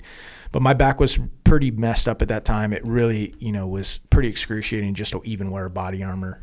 And so I'm looking at that. I'm looking at the fact that I've kind of done what I came to do, as far as like I wanted to go serve my country. And I had little, I was kind of watching my little kids grow up in pictures, or my oldest grow up in pictures. And I was just like, man, that was kind of tearing at me a little bit. And so I was like, I'm either going to go through our like ASO program. I need something new if I'm going to stay and do this. I'm going to either need to go like ASO or screen or something, but I'm not, I need to some change. And so started thinking about it. I was definitely praying about it. And while I was on that deployment, I actually was like, but I want to make sure that I give myself enough time to make a good decision, because my family's counting on it. And so I actually re-enlisted on that deployment. And at the time, you could give your kids the GI Bill if you re-enlisted. You had enough time in. And so I split. I gave my daughter my GI Bill and re-enlisted for 4 so that I had enough time to plan the exit. And at that point, I was pretty confident that I was done, deploying, and I started focusing on, okay, I need to exit. And I did talk to some folks about ASO. I looked at it a little bit. I never really looked at screening. And then as I went to the recruiting directorate after that. So that's when you got home from deployment? Yes. You went to the recruiting directorate. I don't even know what that is. Right. No, most people don't. So when I came into the NSW recruiting directorate? Yep. Got it. When I came into the teams, we only were filling 60% of our billets at the schoolhouse. So that's why guys like me could come. I knew guys that went to BUDS 3 or 4 times. But now, even if you come, well, I'm working off old information, but when I was at the recruiting director, even if you like were an Olympic athlete and you came in there and you crushed the screen test like it'd never been crushed before, earliest spot you were getting was 9 months out. And so what the Navy did was, and the reason I took the job is because my old platoon chief, an old Master Chief, JT, JT, yep. He said, hey Eli, if you come work for me, I'll let you go to school in the afternoon, so you can finish up that old degree, start working towards getting out. And I'm like, that sounds like pretty cool. And so I took that job, started doing that, working for him. And it was interesting because the Navy sent us all over the country. They had done a Gallup survey that showed that there were 7 different sports that young men were playing that were enabling them to be more successful at a higher rate than others. What were they? So 1 was water polo, I think 2 was swimming, and 3 was wrestling. And that's where we spent most of our time. And it made total sense to me because, like, football players weren't doing well. And it made sense to me because, like, I was a quarterback, and they were like, they'd put a red jersey on me, like, don't hit that dude. Or, like, it was so position-driven in football that – and when you look at it like wrestling, water polo, swimming, the types of sports like that where it's like it doesn't matter how big you are, you're doing everything, and you're going to be held to a standard. I mean, you look at big old Echo or what position you play, Echo? Wide receiver. I was a lot smaller. Are you gotta be kidding me? He was only 185 back then. Yeah. Oh my God, dude. We've been through this. Long time ago. Holy cow, bro. Did you like eat a cornerback or something, dude? Like, how'd you get so big? Yeah. But yeah, like even as like as a wide receiver, like they would make how it was. It was like, okay, this is your position. This is what we want you to be good at, but we're not going to focus you in SEAL training, bro. It's like nobody cares how big you are, what position you played. It's like you're doing everything, So those were the sports that the NSW directorate was trying to raise awareness. But you said 7 sports. That's 3. What were the other 4? Do you remember? It was like crew, cross country. I think lacrosse, wrestling, water polo. Yeah. So it was, but that's where we spent the most of our time, on those 3.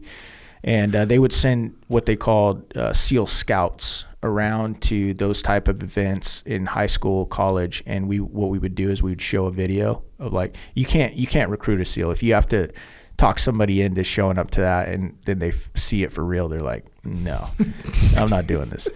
So what we would actually try and do is just raise awareness, like this is an option for you, and then and then leave, and then let them self-select themselves into it. And so we'd go around the country doing that. So I did that for about 1.5 years, and then got an opportunity to go over to TradeEt and be in MAROPS. Got a spot in VBSS, and I started just learning from the guy who was the LPO at the time. I actually got to go by his house last night and have a beer with him and have some dinner with him. But after that is when he left, he turned it over to me, and I became the LPO of VBSS. And so honestly, that was the best training I got to go into entrepreneurship, because as you know, like you have like 100 times more of this than I ever did, but I never got put in a leadership position like that, where there were so many things that you had to account for, so many things that you were tracking on, making sure things are going to be in the right place. And then also when things don't go as planned, how do we flex? What do we do? What's the contingency? And so, that was a phenomenal opportunity for me, because I was even running my small business bottle breacher out of our 1-car garage in Point Loma while doing that, and just working stupid hours. But, that was really helpful in, helping me learn how to be a better leader. But it was also cool to see too, just, being a part of being on the other side and watching, the training cycle, how much goes into it, and making sure that these guys are prepared when they go downrange. So you're teaching VBSS, and you just mentioned this is when you started bottle breacher for the first time. Yeah. How'd that come about? So it came about, I knew I was getting out I probably had, 2.5 years before my time was up, but I'd watched a lot of my buddies get out before me that had the same credentials, same qualifications. I watched them struggle, like to find something that they could actually sink their teeth into. And I knew that wasn't even an option for me because I had a daughter or 2 at the time.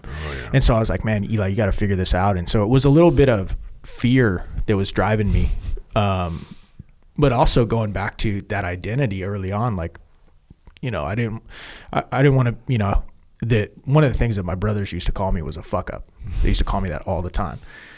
And I'm not trying to throw F-bombs on your show. I know this is, some kids listen to the show, but, it is what it is. And so there was a part of me that, still had that identity in the back of my mind, like, hey, well, maybe you got lucky and became a SEAL, but this is when you're actually going to show the world that you are, that F up. And so, not only did I not want to be that, but I also wanted to make sure that my little girls and my wife were provided for. So like I was doing that, the VBSS thing, the LPO thing, and running Bottle Breacher at the same time. But the way it actually came about was I remember my little brother, who is a Marine Corps pilot. He is a Cobra pilot. He went to the PI, and at one of the outdoor markets there got a 50 cal bottle opener, and he brought it back and he gave it to me. And I was like, dude, what is this thing? It opens your beer? No way. Try it. Yep, sure enough, it does. And I was like, dude, that's the coolest thing I've ever seen. And so I put it in my junk drawer, and then when my buddies would come over to my house, like watch a UFC or something, they were like, dude, that is badass. Where can I get one? And I was always like, I don't know, man, unless you go to the Philippines. But I started thinking about it, and I actually went up to LA for Thanksgiving that some family members were having up there. And I remember on the way back, I was like, dude, that thing is cool, but it was real generic, just plain brass, all dinged up. And I was like, but it could be way better. And so I came back and I went into my garage and I spray painted it black. And then I had bought a bunch of Punisher stickers because I made platoon DVDs for my last platoon. And I took one of the little Punisher stickers once the paint dried and I put it on there. And it was like, I was like, oh my God, this thing is insane. And so I took it to work, the next day or so. I showed it to my buddies. They were like, dude, this is maybe the coolest thing I've ever seen. Make me one. Make me 5 for every guy in my family. And so that's when the light bulb like came on, like, this thing is cool, but it could be way better. And nobody that I knew of or any of my buddies knew of was selling them in the States. And so it was at that time, my wife she was running a couple online, or one, she'd had success with some online businesses, just small little online businesses like boutiques and stuff. But she knew how to work, the store, the internet, and she graduated with a degree in, business from U of A, University of Arizona. So she was definitely had that part down where I was extremely weak. And I was like, babe, do you think you can help me sell these online? She's like, well, let me do some research and, I'll let you know. And so she comes back and she's like, yep, I know what we're going to do. She's like, we're going to sell them on Etsy. And I'm like, Etsy? What is Etsy? How about eBay or something I've heard of? And she's like, no, trust me. She's like, women shop on Etsy all the time. It's like an artisan, website. And she's like, they will buy them for their men. And so we started them. And the first ones, after that one that I already had, so I started buying dummy rounds online, and then I would, I'd start practicing cutting them with a Dremel tool, just like crawl, walk, run, right? That's what we used to say in the SEAL teams all the time. I was like, I just have to figure out, and I didn't know anything about manufacturing, cutting metal. I was just a dude in the garage. How do I make that cut? And so I cut, like, I figured out how to get it down, and this was kind of cool. It would take me about, I think, 25 minutes to cut one when I started. Mm-hmm. And they looked like crap, but people still bought them. But then I started getting real squared away with my manufacturing, and I realized, Jocko, that the tip of my broom handle that I cut off with a Dremel tool fit perfectly over a 50 cal round. So now I could make a fixture, my first fixture, and I cut the cut into the broom handle, and then I take a Sharpie marker and I would actually draw the cut on there. So that because it was taking me 7 minutes. I timed myself to actually like take a tape measuring cloth, measure out all the dots, then connect them, and then I would take my Dremel tool, put it in a vise, and cut them. And so that was my first fixture. And then now we were cooking, right? Right. And so they were still really rough. Like I would prime them, then I'd paint them, and then I was like, okay, if these team guys who get everything, people think they're the coolest dudes in the world, are willing to buy them. Anybody would buy them. I just have to figure out how to market it to somebody else. So I started thinking, okay, these are going to be big in the military units, firemen, cops, etc. And so I started buying stickers online, and I started painting them and putting stickers on them, and we would market them that way. And it was interesting because, when you start selling stuff, typically you want to start your price point high and then work down until you find somebody that'll buy it. And so I remember looking at what everybody else was doing. They were selling them, like really generic, cheap ones for like $20, and I'm like, I want to see if I can start mine at like 28 and make more profit. And so I started at 28, crickets, nobody bought them. Brought it down, waited 2 weeks, brought it down to $24.99. A couple people bought them. Oh, cool, we got our first sale. And then let it hang out there for a bit, and then brought it down to where everybody else was. Boom, floodgates open. People are buying these things nonstop, and we're in business. And so at that point, I just kept, working it, trying to improve, our fighting position or the product. Found somebody that was an actual machinist that could cut them professionally. Found a professional powder coater that could instead of putting paint on them, could actually like powder coat them. And we just... I want to get one of the old school freaking spray painted one of those things. That's what I want. My boy... I've got like probably 100 bottle breachers from people give them to me, and we have some that we give away. Yeah. And so I want one that's spray painted with a gnarled cut that barely works. That's what I want. I saw one last night. Yeah. My boy Mike, he was the LPO at VBSS before he passed the job over to me, and he broke out one of the old ones. I was like, damn, I was looking at the Dremel cut nicks and crappy cut, and I'm like, God, I can't believe it. But honestly, I am big on my faith, and I remember that point in my life, and I was definitely afraid of failing my family. And, I was still seeking God in the things in my life, and I was praying. I was like, Lord, how do you want me to provide for my family when I get out of the military? And it was funny, man. When he's like beer openers. well, right. But here's the cool thing, man. They are bottle openers, and most people use them to open their beer. But, the cool thing is like, even something like that, if you give God the glory, dude, you'd be surprised at some of the doors he will open in your life. So, and it's crazy, man, because when I told people, especially Navy guys, they were like, Eli, what are you going to do when you get out? And I'm like, hey, I'm selling bottle openers. Jocko, I'm surprised somebody didn't send me to you, bro. They were like, yeah, that's probably not going to work out, man. Let's get this guy to a psychological eval ASAP.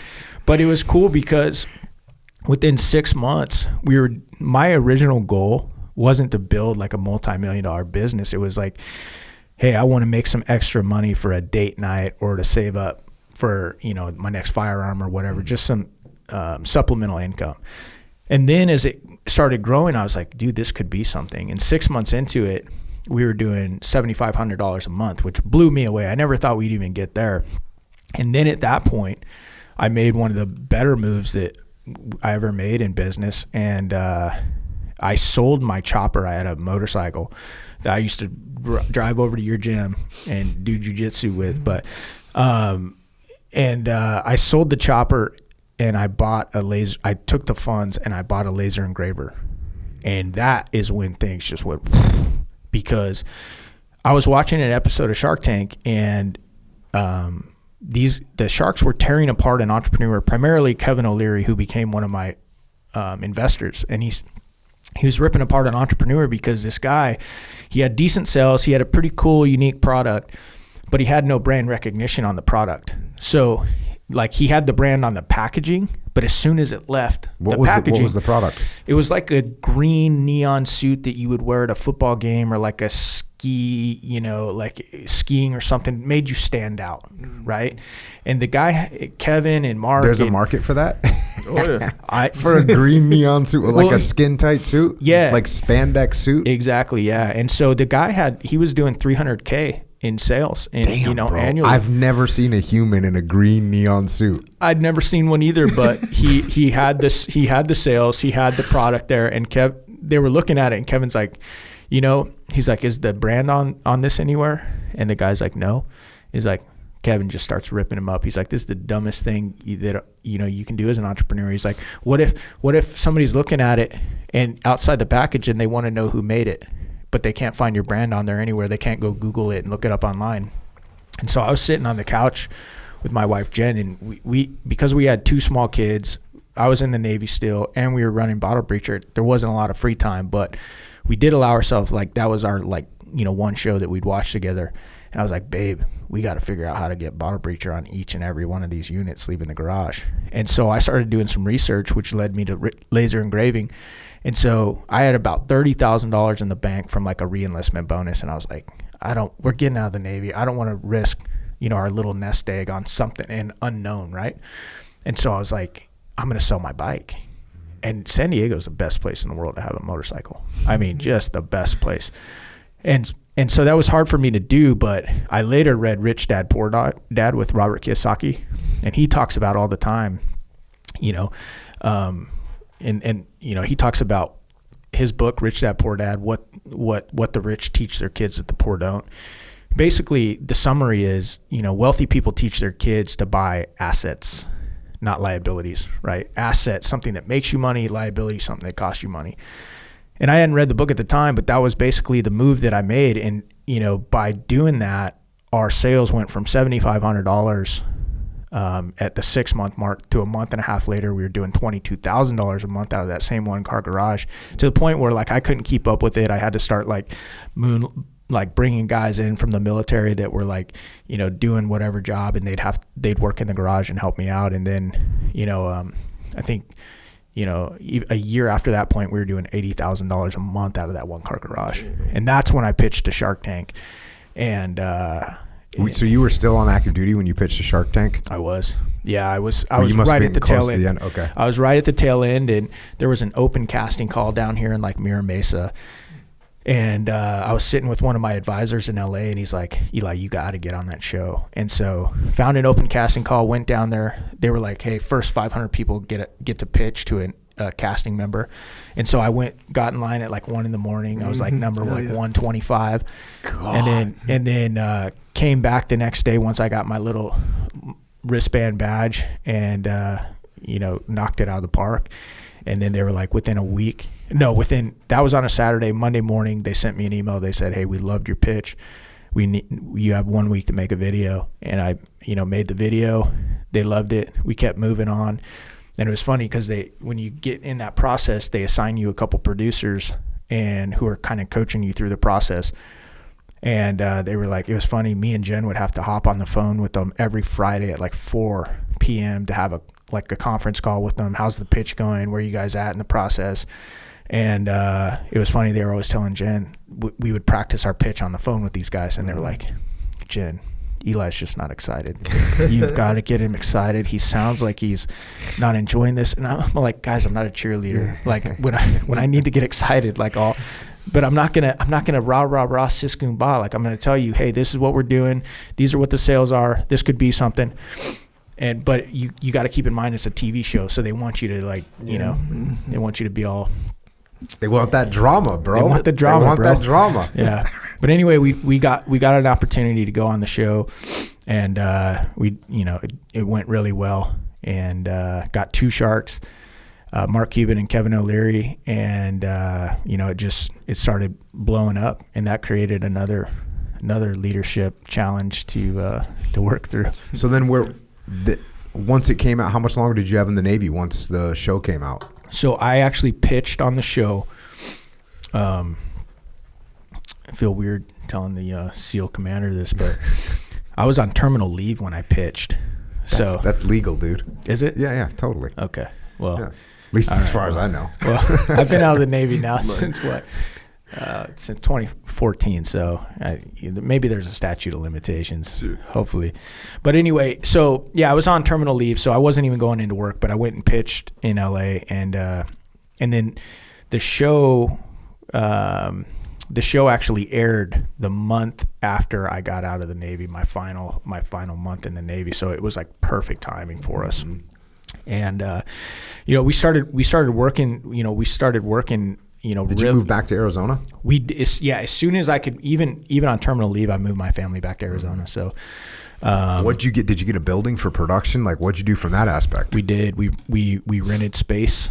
We rented a couple different spaces, and we just ran it out of there. And it was interesting because when you go through that process, there's no guarantee that even if you go to LA and you shoot the show, there's no guarantee that your episode's even going to air. Mm-hmm. So this goes right back to kind of like the situation I talked about in my second time taking those orders, coming back to Buds. It was a big risk because at that point we had like $70,000 in the bank in our business account. And I remember knowing that, if this show airs, we need a lot more inventory. We need more machinery. We need to hire some people. But if it doesn't air, we just wasted all of our money, or we're going to have to figure something out. And so we went big, we gambled, we spent every last cent we had. My wife, who ran the numbers, who's always run the numbers, she was like, hey, if this show doesn't air, we're not going to make payroll. Mm-hmm. So thankfully it aired when it was supposed to air. And, I think we did like $450,000 that night of the airing. Yeah. And that was, it would have been way bigger than that, but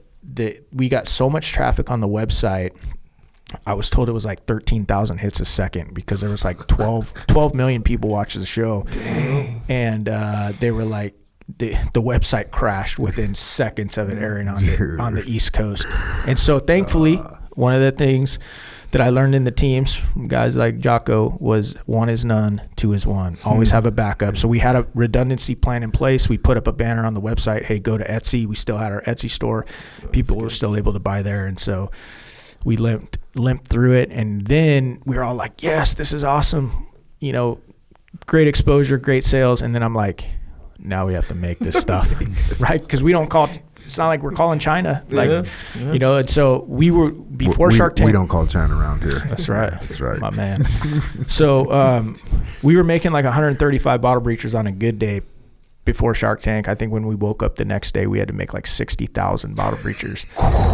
And we had 20,000 emails to answer, and like people are pissed off. Like, this is the day and age of Amazon, man. And, like, we're this little mom and pop shop that we're not making with Dremel tools anymore, but I mean, we're not making them that fast. And so it created a real leadership challenge where, that lesson of, hey, what we did yesterday, you can't say this is how we've always done it, because how we've always done it ain't gonna work anymore. And we gotta think outside the box. We gotta get creative. And thankfully, I mean, it took me longer than I would have liked to have figured it out, but thankfully we finally figured it out, got things up on step, and were able to handle national television airings and stuff like that. And so what year was that?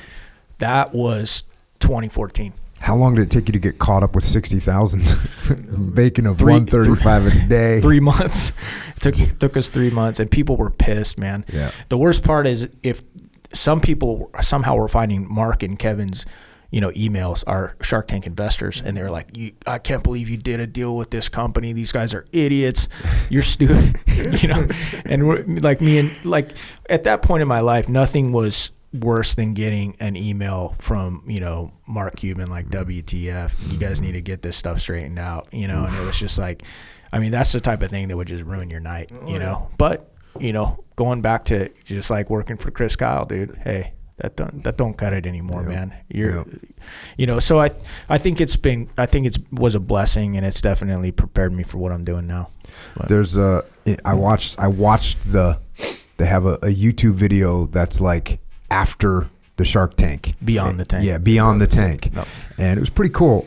O'Leary, he was talking about you and talking about veterans. You could see he's a patriotic guy. He's getting choked up talking about what you guys were doing and just thankful for your service. So I thought that was to me, that was awesome to see because I don't watch that show. Echo is like a Yes. big time Yes. watcher of Shark Tank. Yeah. Did you watch this like when it happened live? Oh, you did. It's my Yeah. boy, dude. In the game. My boy, dude. In the game. Yes, sir. Over there. Oh yeah. Were you nervous before you walked out there? Or were A you good to go? little bit, but I was more excited. I'm not gonna lie to you. I was a little bit nervous because it's like that you're about to either be a hero or a zero on national television, and obviously too, like all those entrepreneurs, like they have more business acumen in their finger than I did in my entire body. But I knew we had something. And I knew that if we could just get on the show, obviously it was a controversial product because it was a bullet, bottle opener. So I was worried about that. But it was funny because one of the things that we'd rehearse was we were going to get each shark their favorite beer, and then hand out the personalized bottle breachers that I'd made for each one of them, and then let them open their beer with it, and we were all going to cheers and whatever. Well, last minute, the prop director guy, he's like, hey, we're not going to use their favorite beers or whatever. We're going to use these beers that we have backstage. And I'm like, hey, your call, your show, whatever you guys want to do. And so I don't know if somebody was playing a joke on me or what, dude, but I went and I took my bottle breacher, I breachered up, and this thing starts foaming all over the place. And I look at it and I'm like, this is like they're opening their beers, I'm opening, my beer, and I'm supposed to cheer up, do the cheers thing. And I was just like, whatever, dude. And I just take a big swig of it. And it was funny because we start our pitch and Jen like leans over to me and she whispers to me, she's like, there's beer, there's foam in your mustache. And I was like, whatever, dude. Just keep Charlie Mike, right? Just keep going, dude. So we did it, and it was a blessing. And I think it's led to, so much other stuff, but it definitely isn't always roses. And one of the hardest things about it was working with my spouse. I hadn't even learned to barely live with my spouse at that point because I'd been gone a lot. And, we were both kind of like type A's, like button heads all the time. And it definitely took some learning to what we call stay in your swim lane, and like, you do what you do, I do what I do. And try not to sleep on the couch. Spent a lot of time sleeping on the couch, but I probably deserved it.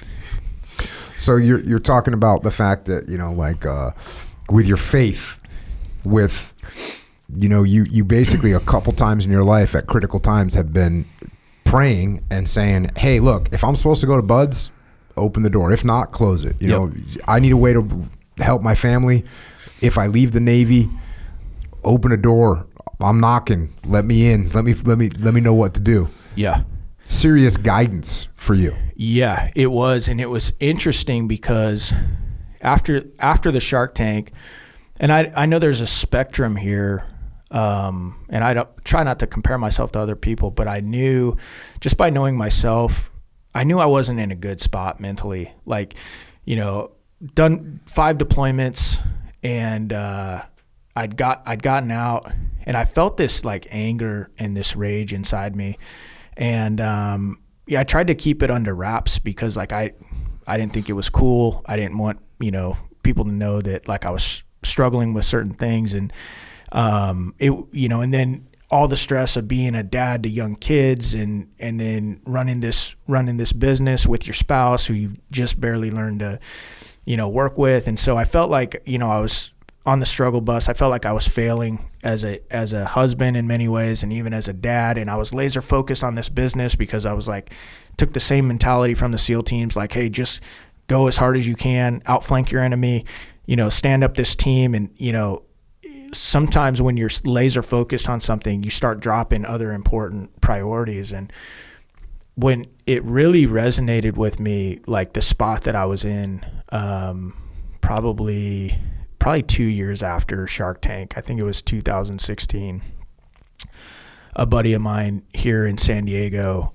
who was in that VBSS cell with me, just a good dude. I'm pretty sure he's still active. He was an E-Dog and then got his commission. And he called me up, and usually when he called me, it was just to talk shit to me. We called it banter therapy. We just tell each other how worthless they were, and we'd laugh about it. And then like it felt like you just did like an hour-long intensive therapy session or something. And so I was like, oh, here we go. His initials are KP. KP's calling. We're gonna get after each other, and then just catch up, see how he's doing. And I could tell immediately he wasn't calling to banter therapy, give me a hard time. And he's like, hey man, I got bad news. And I'm like, what's up, dude? And he's like, hey man, Chuck is dead. And I'm like, what? And he's like, yeah, Chuck is dead. He got killed fighting with the Peshmerga, fighting ISIS. I think it was yesterday or something. I don't remember what else he said.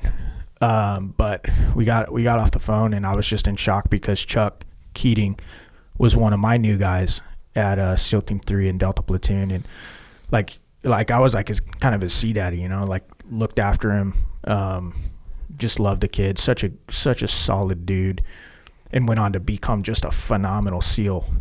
But I noticed how I was in trouble because I remember walking out of Bottle Breacher, and I didn't I felt like I was getting ready to just break down, and I didn't want my staff to see me, break down. I didn't think that would be professional. And I remember feeling it, I remember feeling the emotion come up from my stomach into my throat, and all right, cool, let's just get this out. And it just stopped, and it wouldn't, I couldn't mourn, I couldn't shed a tear, I couldn't cry. And this happened I started walking around the mall that Bottle Breacher's buildings are located in. Happened 4 or 5 times, and I was like, oh damn, dude, that's kind of weird. And it was so weird that I started thinking about it, and that was the first time that had ever happened. And there had probably been, I don't know, to that point, probably at least 15 guys that I knew that had been killed, in war. And he was, out of all of them, none of them were closer to me than him. And I was perplexed at why I couldn't mourn him. And so I started thinking about it. And there's a verse in Proverbs 4:23. It says, above all else, guard your heart, for from it flow the springs of life. And I realized that not only had I not guarded my heart, but I had built massive walls around my heart to where I couldn't feel anything anymore. I couldn't even mourn one of my best friends that just got killed fighting ISIS. And I knew I was in trouble. And the other thing I realized was that wasn't an isolated incident. It was affecting the springs of life that, as a father and a husband, that are supposed to be flowing out of us so that we can love those around us, especially our spouses, our kids. They were broke, man. Those walls that I built around my heart so that I couldn't be hurt anymore, it was keeping some of the arrows of life out, but it was definitely affecting that love that was supposed to be flowing out. And I just knew I was in trouble. And thankfully, a buddy of mine named Rick, who loves your show, by the way, he invited me to this men's retreat, and it was a Christian men's retreat. And I was like, oh God, that sounds awful.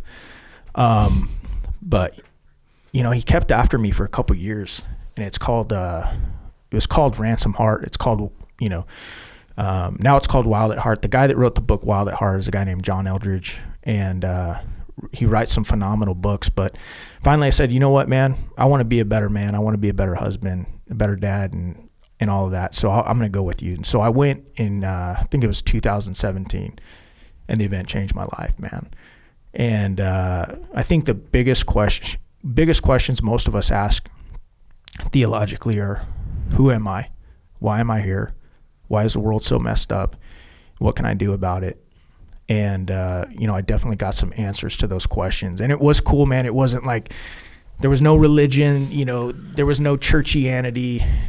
You would think going to an event like that, you'd be surrounded by a bunch of Ned Flanders types, but it was just a bunch of regular dudes who all came with the same questions that I had. And I think many of them were in the same spot that I was. They hadn't taken care of their heart. They hadn't guarded their heart.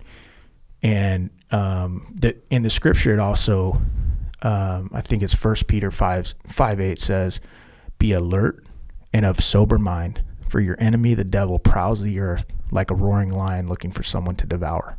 And I have seen a lot of men devoured. I mean, we got 22 vets every day killing themselves, and that's just the states that report it. And that's just one area of devouring going on.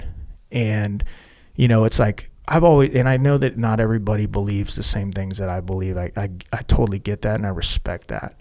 But I've always believed that if you get something good and you don't share it with other people, if you have a life-altering experience and you don't point others to it, that's pretty messed up, and you're not being a team guy at that point. And so I want to share that with people, because I realize there's a lot of dads out there and a lot of husbands out there and a lot of, you know, vets out there and first responders out there that have a lot of questions, and they're dealing with a lot of stuff.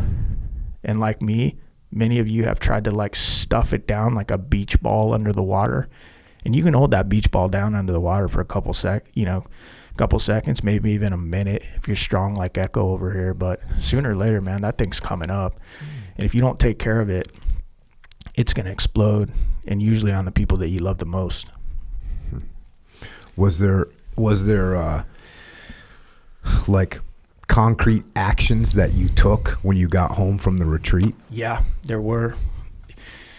The first thing I did was I apologized to my wife. The very first thing. Because I realized and this goes back to extreme ownership, man. I realized how many ways I had failed her, you know, and how she needed me to fight for her. And off the time, I was so proud, Jocko, and so screwed up in so many ways that half the time I couldn't even apologize to her if I screwed up, man.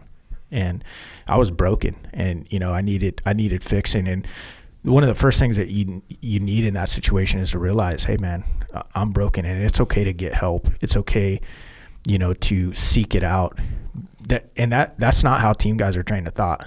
We're taught to BTF, Charlie Mike, figure it out, keep moving forward, you know, and we're not, we try and stay away from medical. We try and stay away from any of the touchy-feely emotional stuff, because we got stuff to do, and that stuff's typically not helpful. But I can tell you, after going through that ministry, and I've been many times now over the last several years, but my marriage, I never thought my marriage would be great. I actually have a great marriage now, man. And so much of it was because I was equipped to not go back into my own story and get some healing, but also get some tools on how to move forward, and just understand the bigger perspective of this story that we live in, man. And, you know, it's like one of the things they teach there is that you were given a masculine heart for a reason, because you were born into a world at war. And I think a lot of the stuff that we see in society has spiritual undertones and foundations to it. And if you don't, like, if nobody ever teaches you that stuff, man, it's kind of like getting shot at from, and you have no idea where you're getting shot at from. There's a lot. I think there's a parallel there. But the first thing I did was apologize to my wife. And one of the second things that, there's another scripture, and forgive me, I don't remember exactly which one it is, but the scripture is, I stand at the door and I knock, and whoever hears my voice and opens the door, I will come in and eat with him and he with me. And that's what I needed, man. I just prayed and I gave it up, and I said, Lord, I'm broken. I'm hurting on the inside, and I'm inviting you in to come rip all this stuff out of my life and my heart that I don't need, that's dragging me down, and that's not helpful to my family, to those that even trusted me to love and take care of. And I need your help. And it kind of goes from trying to do it on your own to being like, hey, Lord, come in here and help me with that. And I say that respectfully, man, because again, I know that a lot of people don't see things the way I do or feel the same way. But again, I'm just trying to help other people, because I know there's a lot of dudes out there asking the same questions that I was asking, and they want relief and they want to be well, and they don't know how to do it. Yeah, well, there's there's like a route to humility that you're talking about, and there's a bunch of different routes to humility. And I was actually thinking about that earlier today. You know, like one of the founding tenets of Christianity is, hey, I'm going to put God above myself. Well, that's humility. To put, you know, I talk about humility oftentimes from a leadership perspective. You put the team above yourself. You put someone else's plan above your own plan. That's a form of humility. And extreme ownership is you can't take ownership without being humble enough to say, oh, this problem was my fault.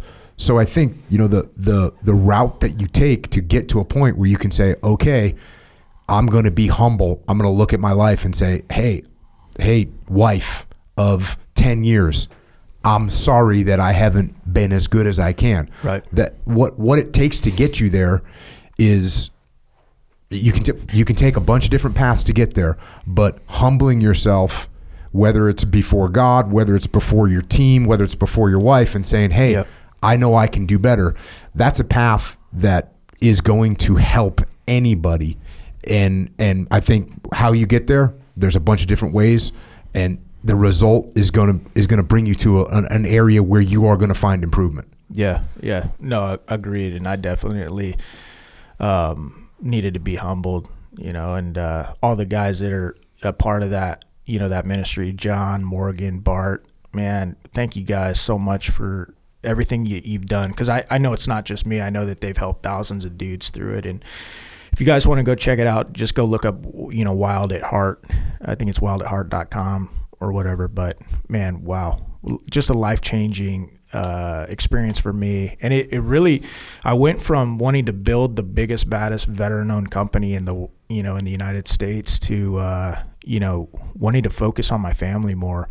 And also just coming back to, okay, God, you know, you've blessed me with so much. How do you want me to spend the rest of my life? Like, where do you want me to be? What do you want me to, you know, be doing? And now here I am, man, you know, doing something that I never ever thought I'd be a part of. But I think that's what happens when often you turn it over and be like, whatever you want me to do, just open the door. And if you don't want me to do it, please shut the door, you know. But I definitely want to spend the rest of my life trying to help people and guide them towards, you know, concrete stuff that actually help me. And through that idea of serving, here you are now running for Congress in Arizona. Yeah. What? I mean, that's just a masochistic move, right? To go and just open up your life, give away your time, give away your privacy, give away any semblance of civility from other human beings. Right. And here you are. Yeah. You're going for it. Yeah. I am. And, you know, I think we're off to a good start, but I went into this knowing that there was a good chance that, you know, the outcome that many people, including myself, are striving towards will not. There's a decent chance that outcome will not become a reality. But at the end of the day, I focus on what I can control.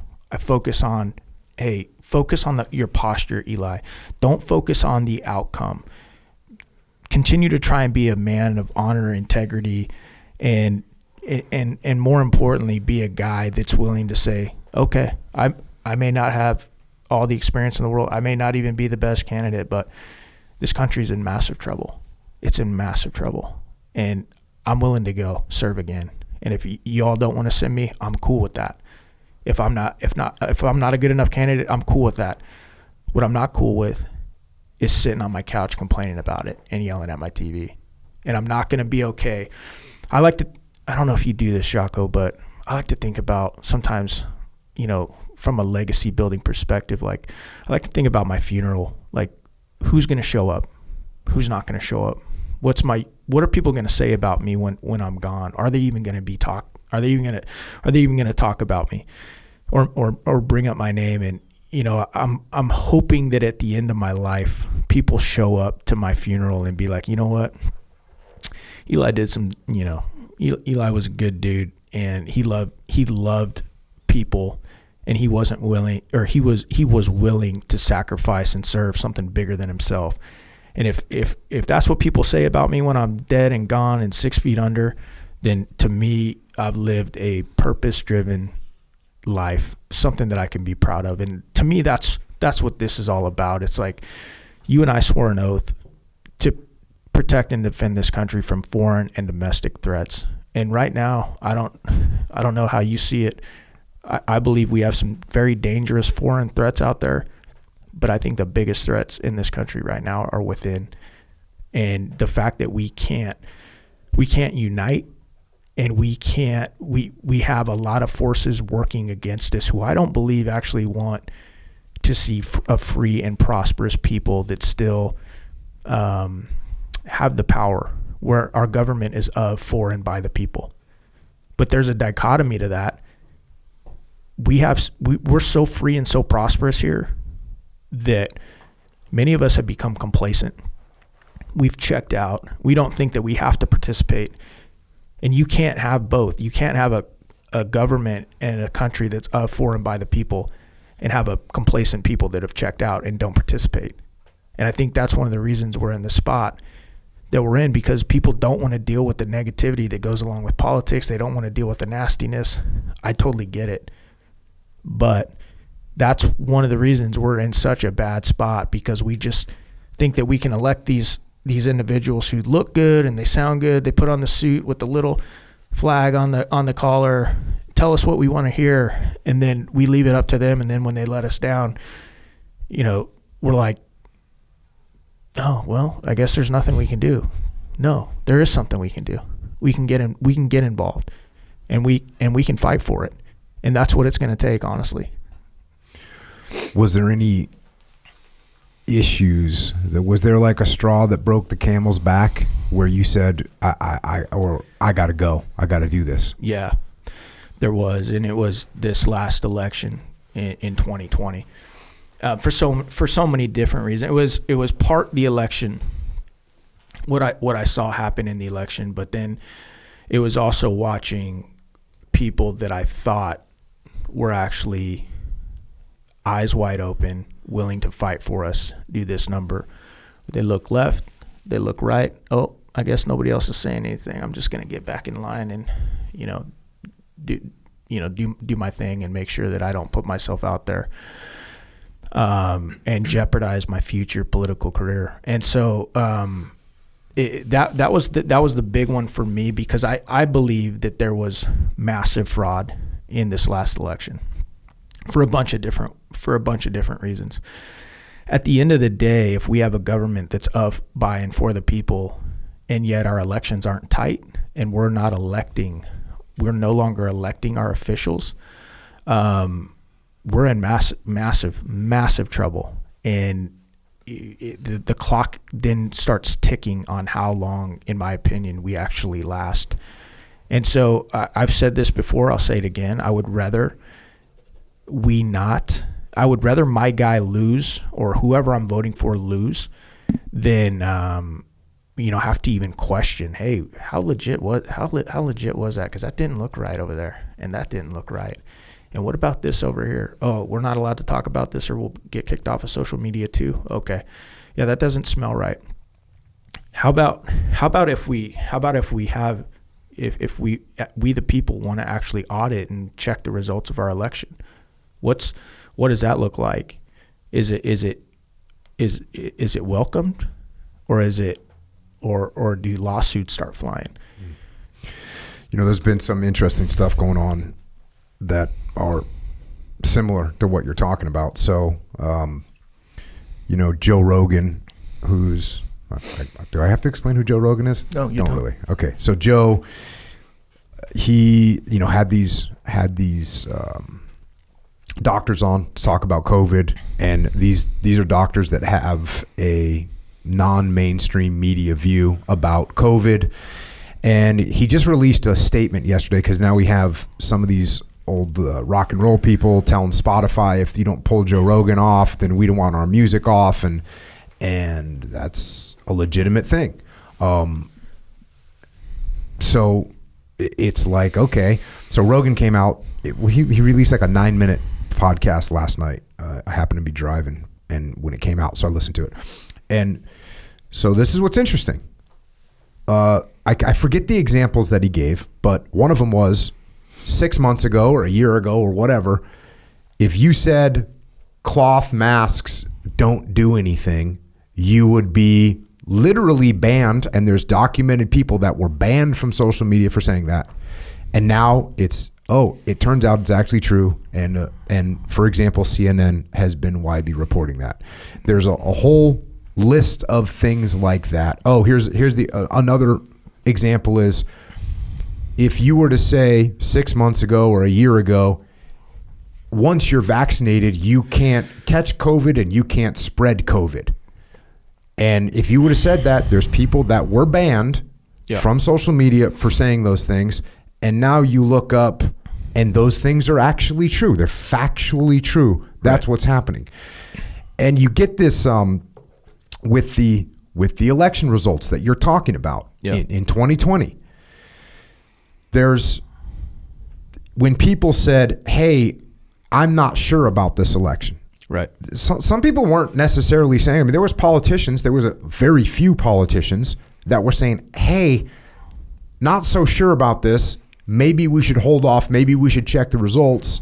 There was social media personalities that were saying that, and they got completely shut down. Right. Not for saying, hey, I think we should overthrow the government, but for saying, hey, don't you think we should confirm this? Because I agree with you that, to me, the worst outcome for an American election is people look at it and go, I don't believe it. Right. Even if it's never mind half the population, I don't want 10% of the population to think, hey, I don't believe this is true. I think that the election results were wrong. I think there was foul play, all those things.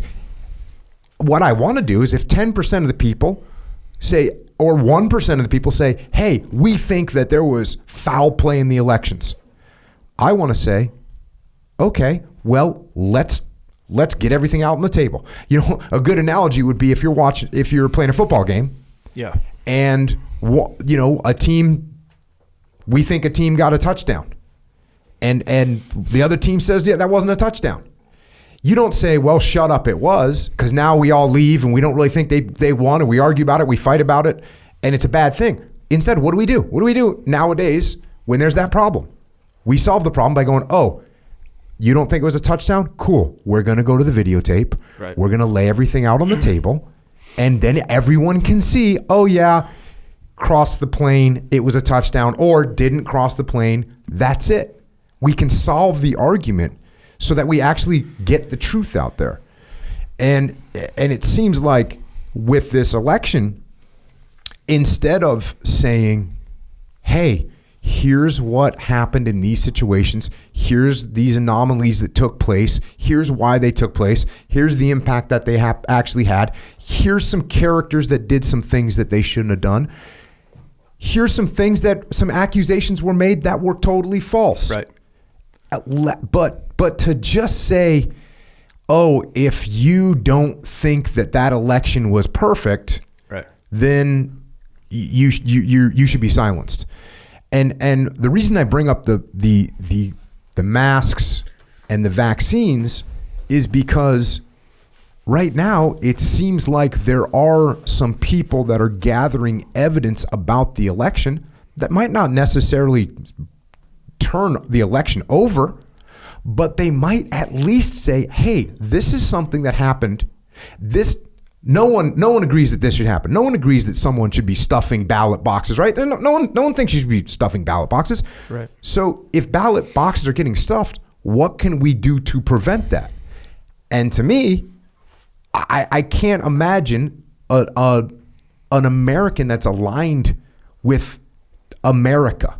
Like with just the broad idea of America, where we have freedom of speech, we have the right to bear arms, we have the right to life, liberty, and the pursuit of happiness. I can't imagine someone saying, you know what? I actually think stuffing ballot boxes is okay. I actually think these changing these election laws is, I think that's fine as long as it's done for the right party.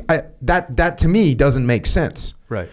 So I think when you start talking about the thing that kind of pushed you over the edge, I think there's a lot of people that felt that way. Yeah. And honestly, there's a long list of things that I've been watching for years, but I like, for instance, you look at the southern border, right? We're getting ready right now to possibly, go send troops over to Ukraine on their eastern border. And yet we don't even take care of our own border, right? We have fentanyl and drugs coming over that southern border. We have human trafficking coming over that southern border. We're basically supporting the cartels by doing that. We have MS-13 gang members coming over that southern border, and you have an administration right now that doesn't even want to address that problem at all. They're actually taking people in the dead of night sometimes and flying them around the country, right? You had a situation where Border Patrol agents were being fired because they wouldn't take a vaccination, yet people that were coming here illegally weren't forced to take a vaccination and then flown all over the country in the dead of night so that you and I wouldn't know about it, wouldn't see about it, etc. And those are facts as well. And so that's just one more issue. How about our debt situation? We've got like close to $30 trillion in debt, right? Right now you have Nancy Pelosi and others pushing spending bills that are going to continue to rack up that debt. And we don't even have the money to pay for it. We're just printing money, and basically we're devaluing the US dollar, and we're causing inflation to skyrocket.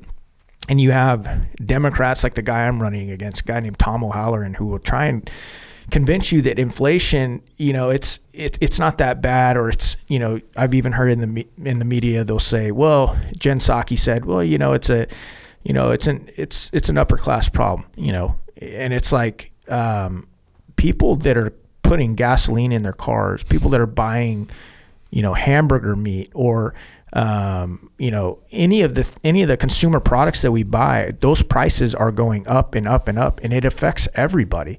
And this idea that we can just print our way out of this mess that we've gotten ourselves in because we don't have any fiscal responsibility, and we have politicians that want to support a spending bill so that they can go back to their constituents and say, oh, well, hey, look, I just got you guys, great broadband, Wi-Fi, or whatever it is.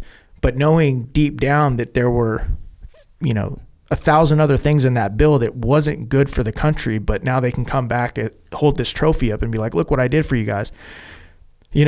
All across the board. How about energy? We went from actually having so much energy that we were exporting energy. We shut down the Keystone XL pipeline, and now we greenlit the Russian pipeline at the same time, right? So how's that good for America? We're talking about defunding police officers.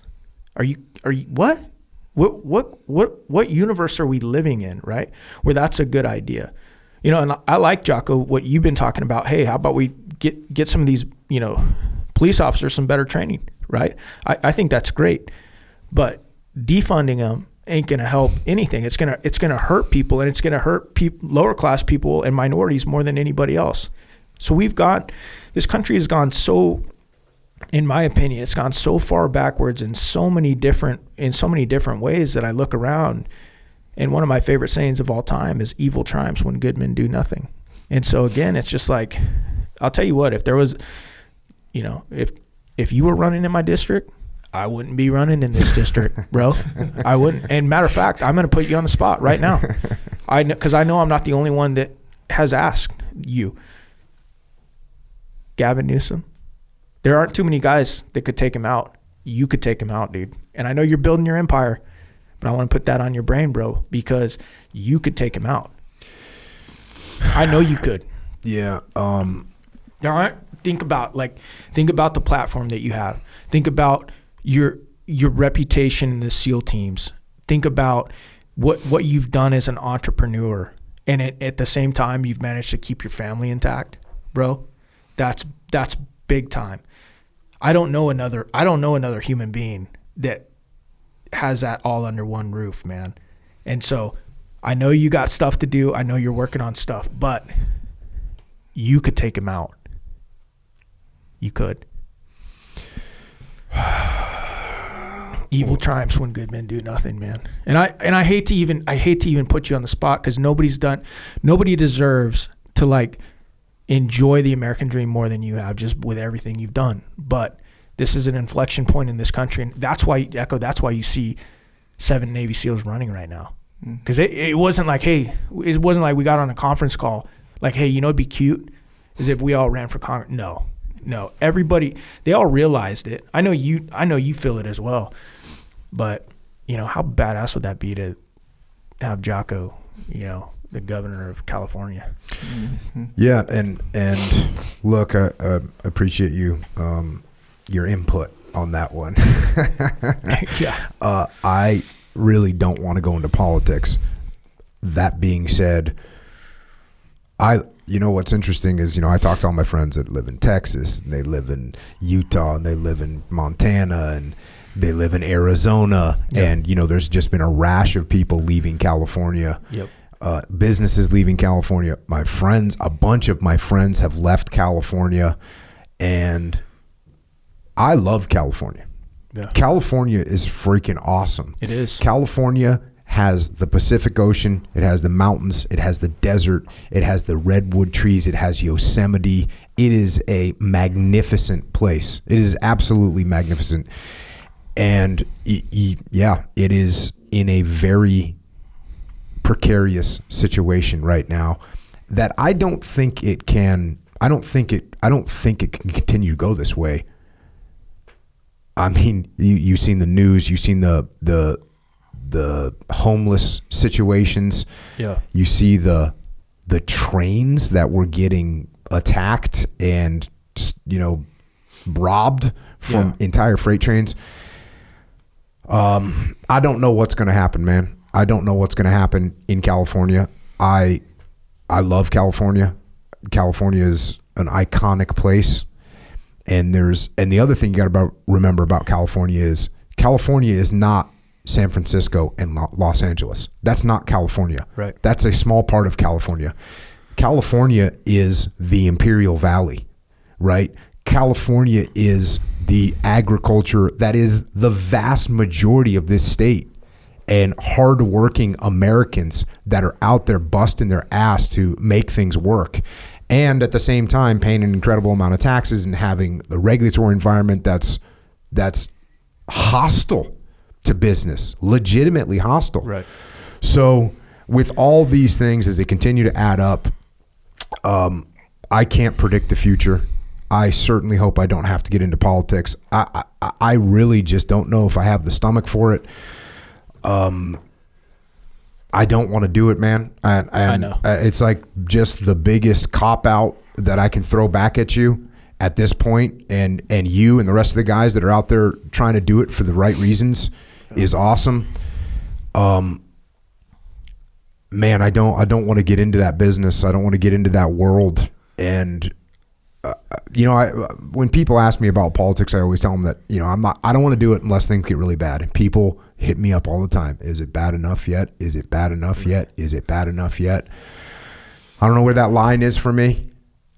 I feel a Dumb and Dumber moment coming on right now, where I just want to say, so you're saying there's a chance? There's a chance. Okay. 1 in a million? Awesome.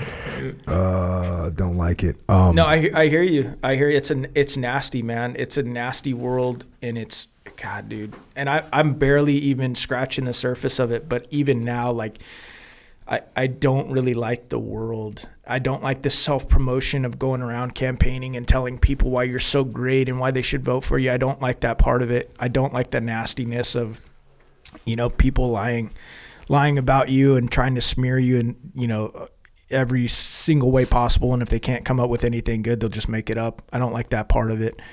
I don't like exposing my family, to this stuff as well. I just want my kids to grow up kind of like a normal life. But I'll tell you what, man, it's like if enough of us don't do it, we're done. Yeah. That's the way I see it, man. And I wish I was more optimistic, but I watch just like on a dope sheet as a sniper, man. I watch trajectories. I watch where this country started and where we're at now, man. And COVID, if that doesn't wake people up, to the fact that most often governments aren't typically interested in letting the power rest with the people. I don't know what's going to wake people up, but it's getting bad, and we need some sled dogs to put their and maybe a couple leaders to put their shoulder to the wheel. But just saying. Am I the only one that's ever called him out on? I don't think so, no. Okay, I will say when I speak, maybe not necessarily on the podcast because it's a small group of 2 or maybe 3. Yeah. But yeah, whenever I go and talk to businesses, companies, organizations, I'm getting called out almost 100% of the time. Good. To get in the game, to get in that game. And right now, I mean, part of my cop out, part of my rationalization is, I'm trying to build businesses in America, American-made business. We're bringing manufacturing. We're putting people back to work. We got hundreds of employees, American employees that are making things happen. We're bringing back manufacturing. That's. It is a part of the fight. It's a very important part of the fight. And honestly, that's why I'm an America First candidate. Not because I hate any other country around the world, but I love this country. And for so long, so many of our leaders and politicians have put America on the back burner, and they've sold out so many, of our workers, our constituents. And it's just like, hey, I'm all for free trade, but it needs to be fair, and we need to make sure that we're not shooting ourselves in the foot and displacing our workforce and taking manufacturing away from many of these folks and families that count on it. And that was one of the coolest things about Bottle Breacher is that I couldn't have even done it this long. I couldn't have even run that business this long if I didn't find a way to incorporate mission into it. Okay, how is this bigger than just profits and balance sheets? And okay, so we can support some cool veteran nonprofits. We can hire some vets. We can make our products in the USA. Okay, that's enough of a mission to keep me, engaged, for a certain amount of time. But, and I love that you're doing that as well, man. It seems like it's getting hard to keep up with all the stuff you're doing. Well, you took on a bigger challenge, man. Yeah. You took on a bigger challenge. So how can everyone help out? How can we help get you elected? What do we got to do? Yeah. So I appreciate it, man. And I just appreciate the opportunity to come and rap with you guys. If people want to go follow me, they can look up Eli Crane _CEO on social media. If you want to go to my website, it's elifораrizona.com. I hate to even ask, but unfortunately in this world, so much of this boils down to name ID. And for a first-time guy in a political race, U.S. Congress race, so much of it is going to come down to, do we have the ammo and the resources to run all the TV ads, all the digital ads, all the mailer ads, etc. So if you guys can give us a small donation, we would really appreciate it. I'm asking people for prayer as well, just for guidance, direction, and wisdom. And the other thing I'm asking for is that people share the website, share what we're doing here, so that other people that don't know about it can pitch in and help too. So those are the things that you guys can do. Sounds like a plan, man. Probably a good place to wrap it up. Echo, Yes. What you got? You got any questions? Yes. Oh, we got football questions. What do we got? I don't want to keep us here too much. Actually, no. I just actually want to say. So when we saw the Shark Tank episode, Yeah. you know how because you guys watched that even before you were on. Yeah. You know the kind where someone comes out with a product or service, and and it depends on who you are, obviously. Right. And you immediately know this guy's gonna get a deal. Yep. That's what I felt about yours. Because Brad, you don't watch Shark Tank. I've watched it. I mean, I watched your episodes over the past like a few days when I knew you were coming out here. But no, I'm not a regular watcher. Bro, I'm like a bunch of other people. The moment I saw that thing, I was like, Did you know anything about? Did you know Eli before that? No, I didn't. This was back in the day. This is like in 2014. Mm-hmm. Yeah. But bro, once I saw that thing, I was like, bro, that's the coolest shit I ever seen. Yeah. You're that guy, bro. Oh, yeah. You're that guy that he was talking about. Yes, sir. No, dude, Yeah. it was so cool and such a blessing, man. And I mean, it's still, I tell people all the time, guys don't really grow up. We just get bigger toys. Yeah. Can I tell the Sal DeFranco story? Oh yeah, let's hear Before what we- Sal had to say. Yeah. All right, so it's so funny, man. Jocko is who Jocko is, man, and you got people that want to be like Jocko, right? And it just so happened that a lot of people, in Task Unit 2 wanted to be like Jocko. So they made us the older guys made the younger guys do skits. And that's a pretty dicey situation, man, because By the way, I know where Sal lives right now. Yeah. I know where he's at, so I might have to go get him. Sal, he's coming, bro. No, he wasn't even making fun of you. It was just he was making fun of people that wanted to be like you, and so it was funny. So they make you do these skits, and if you piss them off, you deal with that side of it. But if you can make them laugh while making fun of them, that's the golden ticket, right? So Sal was always the funniest dude. So Sal came up with a lot of our skits, and so I remember he did this skit, and it was like he was playing you, and. Or no, he was playing. I think he's playing Stoner, and he had this binder, and he put like, what was it? WWJD. What would Jocko do? And he like walks out playing Stoner, talking like Stoner. And he's like, all the acronyms, BTF, Charlie Mike, and the guys are just rolling because he's like, making fun of all these guys who want to be like Jocko, but are failing miserably. And it was just so funny, dude. And so, that became, a joke, a running joke after you left, like, God, dude, all these guys walking around, what would Jocko do? Trying to be like, bro, you're not Jocko. Just be yourself, man. Okay? Just be yourself. Yeah. Big, tough frog man, over 200 pounds, all this stuff, dude. Hey, what's Charlie Mike? Continue mission. Oh, Yeah. Okay. It's just another. All right. And it's an unofficial thing, meaning our status this time is that we are going to Charlie Mike. I mean, it's an official thing. Like, we are actually continuing the mission, but that turns into just like hey, just Charlie Mike, bro. Right. You just got to just keep going. It's another thing. BTF, not official.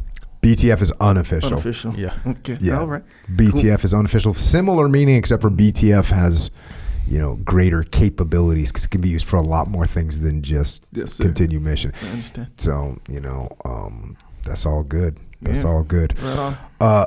Eli, Yep. any closing thoughts? Thank you, man.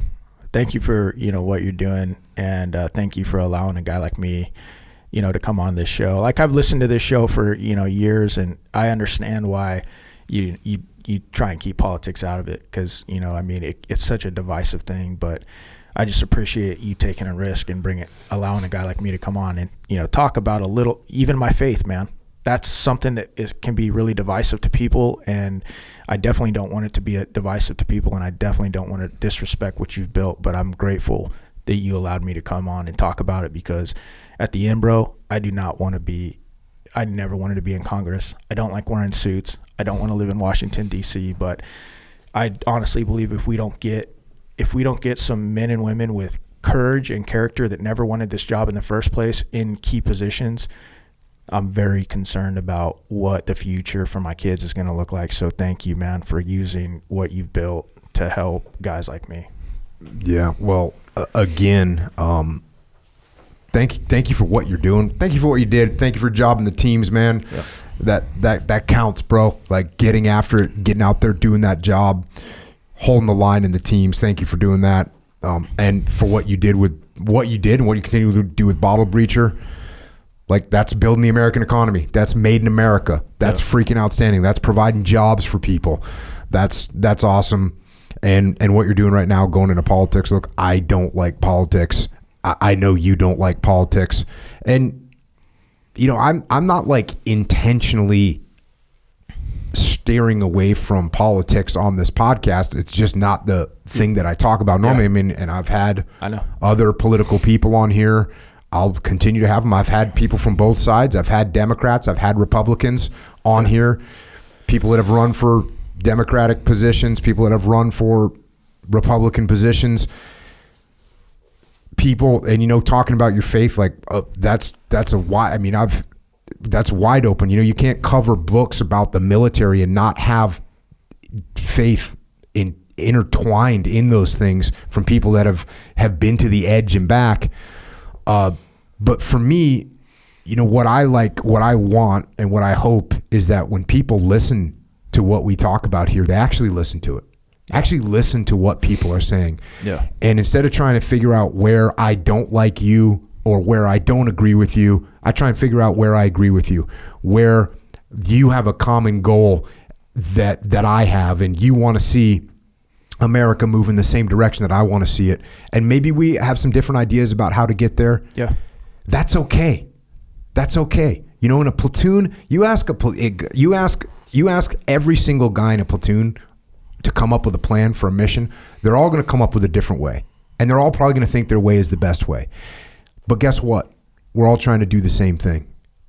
And that's what we need to do in this country, is look at where we're trying to go, get on board, support each other, and let's move in that direction. Thanks for coming on, man. Appreciate it. Thank you. And Eli is on his way back to Arizona. And before he left, Eckler Charles, man, Yes, sir. you normally aren't quite as hyped to get a picture with someone as you were with Eli. Yep. Because as far as you're concerned, Shark Tank is he's a movie star for you. Well, or something. you know, You didn't know him at all when you watched him on it. You would just happen to watch that live. Like whenever it came out in 2014, you were watching it. yeah. So I do watch Shark Tank. You know, I've seen every single episode. Really? Yeah. Yes. How many seasons have there been? I don't know. 1 million. I don't know. Okay. But it's like the tradition, like just like how Eli is, like where I don't really watch TV, but there is one show that me and That's my wife literally the one do. show that you like? There's two. Well, Hawaii 5 does not come on anymore, so yeah. Okay, we're that's down to pretty one much it. show. Yeah. There's some other ones that are like cool. I'll catch it if it's like the tail end of the night and then whatever. But the one that we do watch together every episode, Shark Tank, and that was one of them. No, I didn't know him. But he was like, I'm a veteran, former Navy SEAL and stuff. So I figure, okay, we must know, kind of the same people and just in general. But the thing that really was like, I was down for the cause is when he showed that thing, man. The freaking 50 caliber bottle opener. Bro, come on, bro. I mean, that, was it the cure for cancer? No. But it was the coolest thing I've ever seen. Ever? In terms of bottle openers? Debatably, yeah. It was really cool. Right. And when, after a while you can tell like, okay, the product alone is such a good idea that of course he's going to get a deal. It was like that thought. Like, I thought, oh yeah, he's going to get a deal. And he got a double. Yeah, he got a double deal. 2 sharks, that's a big deal. Actually, 3 sharks bid because one other shark said, I'll do a deal right now. And then Eli said, hey, just out of respect for the other sharks. Yep. Okay. I want to make sure that does anyone else have anything to offer? And then the other shark stepped in and made an offer. And then the other shark, I don't know all the sharks. So that's another little detail. And that's fun. That's interesting because I do remember him saying that, but I totally forgot that he was the one who said that, which, okay, so what was good was how he framed it. I remember that part. He framed it as not as like, and actually they made fun of him a little bit because he said out of respect for the other sharks, I want to make sure that none of you would like to make an offer as well. When what he was really saying was, hey, listen, does anybody else want to throw in more to that? Exactly. And one of the female sharks said, oh, out of respect for us. Like she kind of called him on it. But he did it right. He did it right. Perfectly. And so good job, Eli. Usually how they say it is kind of like, well, it wouldn't be smart for me as a businessman to, just like take an offer, the first offer. So they'll frame it something like that. Yeah. Like, hey, out of like my own or our business's interest. It's about but me. Yeah. When he said out of respect for the other, that's undeniable right there. Because this is what the sharks will do sometimes. Cuban will do this. He'll be like, do they have their own little methodologies that they use? Yeah. What's Cuban do? He'll go, if he really wants it, he'll bully the other shark. So he'll be like this. He'll go, hey, I'm offering you this, but you got to take it right now.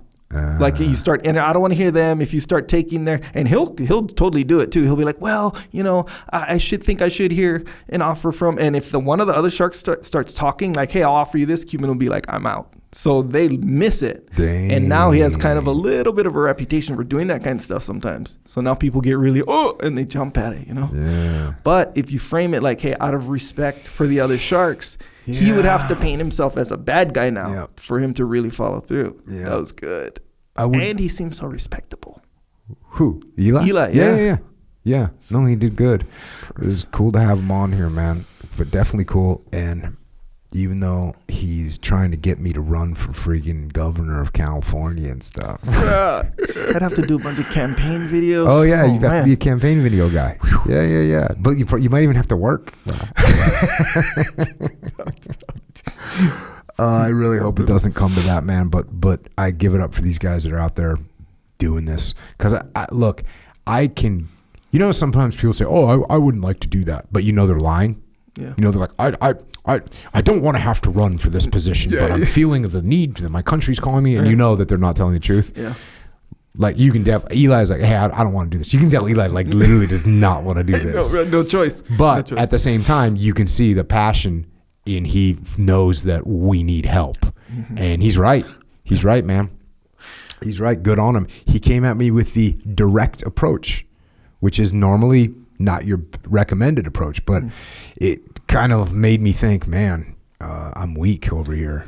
Well, yeah, and even if you don't, and this is all in a big picture kind of way, this is all just the natural course of things where, like, if things get too extreme and everyone started recognizing, wait a second, this is too extreme, it's going to start tipping the other way. And usually when it tips the other way, just like a swing, right? Yeah, it's going to tip maybe a little bit more, and hopefully it'll settle. Hopefully at some point. I'm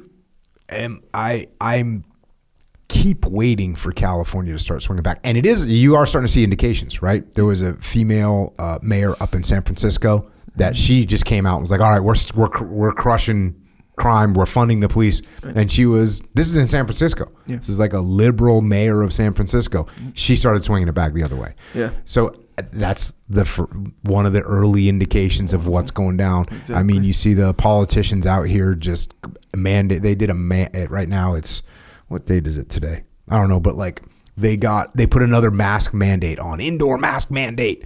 I mean, meanwhile, other parts of the country are wide open for months. Yeah, even the Denver guy, same deal. Yeah, and a wide open. England's just saying we're done. We're done with COVID. Yeah. Hey, more people are going to get it. We know that. I think Sweden or somewhere else. There's places that are just going wide open. Yeah. And Florida's been wide open. And Texas, man, I was in Texas for a couple of years ago. Maybe it was like a year and a half ago. I did a jiu-jitsu seminar or like a meet and greet at jiu-jitsu. There was 200 people there rolling jiu-jitsu. Meanwhile, California was in lockdown, by the way. So that's okay. So people are making decisions, but I just saw a picture of the Newsom, who he was just talking about, at a football game with a bunch of other politicians, none of them wearing masks as they have mandated for everyone else. Yeah. You see, you can't get away with that forever. No. You can't. It just doesn't work. Yeah. And that's why the pendulum's going to start to swing back. That's what's going to happen. Yeah. I hope I don't have to ride that pendulum to the other side. Yeah. Because I really don't want to. I want to surf. I want to do jiu-jitsu. I want to make the podcast. I want to build the companies that we're building. So and if we can do that properly, maybe we don't have to get into this whole freaking political thing. Yeah. So, yeah. It's like, if you're in a bus, we'll say, or van. We'll say we're in a bus. You know what I feel? The break, in case of war, break glass? Yeah. I feel like that's my political career. That's your and I joke about it, but like I think it's got to be. Yeah. I'm talking chaos. Emergent I'm talking scenario. I'm talking total mayhem and chaos. And I don't really think I would be I think I would become a political leader in an environment when things are no longer the way they were. You know what I'm saying? I think I'm more stepping up to a really hostile situation. Yeah. That's where I'd roll in hot. Yeah, and a lot of times too, we have to remind ourselves of the question of, is it really hostile, or is it just hostile like on the internet, or on the TV or whatever? And I'm not just saying it is or isn't. I'm just saying that's always a good reminder. And I will tell you that there are elements that are hostile in real life. There's definitely elements that are hostile, and that whole thing with Joe Rogan was just crazy right now, you know. And the points that he was making in this little 9-minute episode that he did, I mean, people got banned from Twitter for saying masks don't work. Yeah. And by the way, there was people out there wearing 3 and 4 masks. When I was traveling, I'd go to the airport, there'd be people with 2 masks on and a face shield, right? Yeah. And okay, cool. Hey, cool. Go do that. But some people were saying, hey, how does this work? And you know, the people were like, dude, it's a piece of cloth over my face. How's that stopping anything? And that was just a kind of a common sense approach. Okay, well, you're banned from talking. Even if you're like, it doesn't seem like this does a lot, or you're banned from talking. Yeah. So now you talk about those election things, and it's like, hey, well, it seems like these states that were like swing states, there was the voting stop. And in the only 4 like swing states that mattered, the voting stopped counting at midnight. Does that seem weird? Yeah. Oh, you're banned. You're not allowed to say that. Yeah. What the right answer should be, hey, that's a good question. Let's do some analytics and figure out what happened. Yeah. So, and I do know that there's some other information that's coming out right now that is definitely, let me rephrase that. There's information coming out about the 2020 election that indicates that maybe things should be looked at a little bit more. So, and again, if it's wrong and it turns out that the election was squared away, then cool. You go, okay, cool. Now you all can stop worrying about it. Yeah. All you freaking crazy right-wing fringe Trump maniacs can calm down now because, look, here's the facts. Mm-hmm. But instead what they're saying is like, hey, shut up. Right. You're a conspiracy theorist. What does it do? What do you do? When you suppress that information, what does it do to those people? It doesn't embolden them. Yeah. It makes them even more suspicious. Yep. Yeah. And that's not a good move. When you won't show the NFL team the video, they just go, gee, they don't even want to show us the video. That's a bad move. Air these things out. Man, what's the worst case scenario?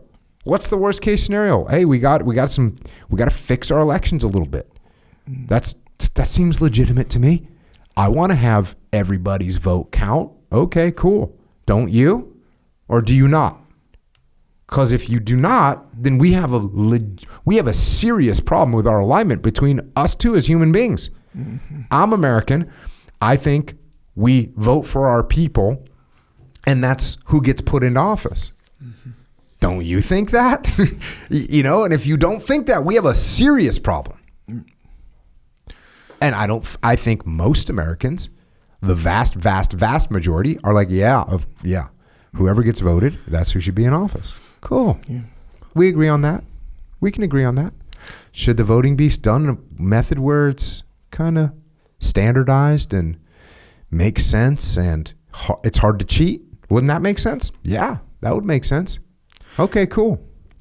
Yeah, that instant replay analogy was pretty much spot on there. Because it does, like, you know, in football, as the example is, usually it's like a touchdown or an out of bounds scenario or whatever, right? Where the line matters, in a critical moment. Yeah, actually, technically, it's never. It doesn't have to be in a critical moment. It can be the first play of the game. The problem is though, you only get so many of those calls. You can only go to the videotape a certain number of times, and you might not want to waste it if it's like, you know, if you've first and 2. Yeah, if you whatever. I think that's challenging the ref. Oh yeah, challenging the ref's call. Mm-hmm. That's true. So either way, if the reason that exists is because we do, no matter what team you're cheering for, San Francisco 49ers or the Denver Broncos, whoever, mm-hmm. I don't know. Whoever you're cheering for, you do want to know the truth. Yep. Like no one if someone didn't make a touchdown, you're pretty hard pressed to be like, we should just give him the touchdown, even though he didn't make the touchdown. Like, that doesn't make much sense. Yeah, and it especially doesn't make sense. Even if you're like, well, my team kind of won, so I just want to let it slide. Yeah.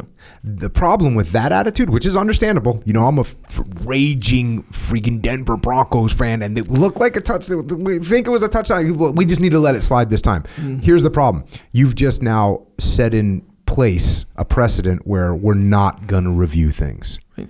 That's what okay. So now we're just going with whatever that ref saw that was at a weird angle and he called it a touchdown. So we're good. And we're just going to go with that from now on. That's not the precedent you want to set. You want to set a precedent of like, okay, we have a way of assessing whether this was actually a touchdown or not.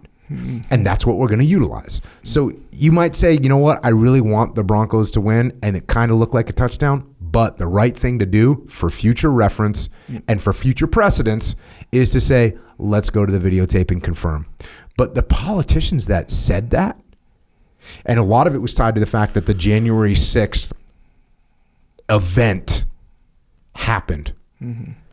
And that made people just go, I don't want to catch any flack for what's going on. This is getting crazy. Let's just move forward and call it what it is. Looks like they won. Don't go to the videotape. Yeah. When the videotape will make people say, yeah, you know what? The team won. or they say, oh, the team didn't win, and now we got some serious issues that we need to attend to. Yeah. It's very strange times, man. It's a very strange time. What's weird, here's what's weird about this, is me saying what I just said, it seems like pretty normal. It seems pretty logical. Like, well, shouldn't you go to the videotape? No one's going to listen to that and say no. They're going to say, yeah, if that's the rule and you have the data, then why wouldn't you check it? But you transfer that exact analogy to the 2020 election, and all of a sudden whoever says, hey, maybe we should review the information and the data is a savage, insurrectionist, whatever. Well, it's like, no, I'm not an insurrectionist at all. Yeah.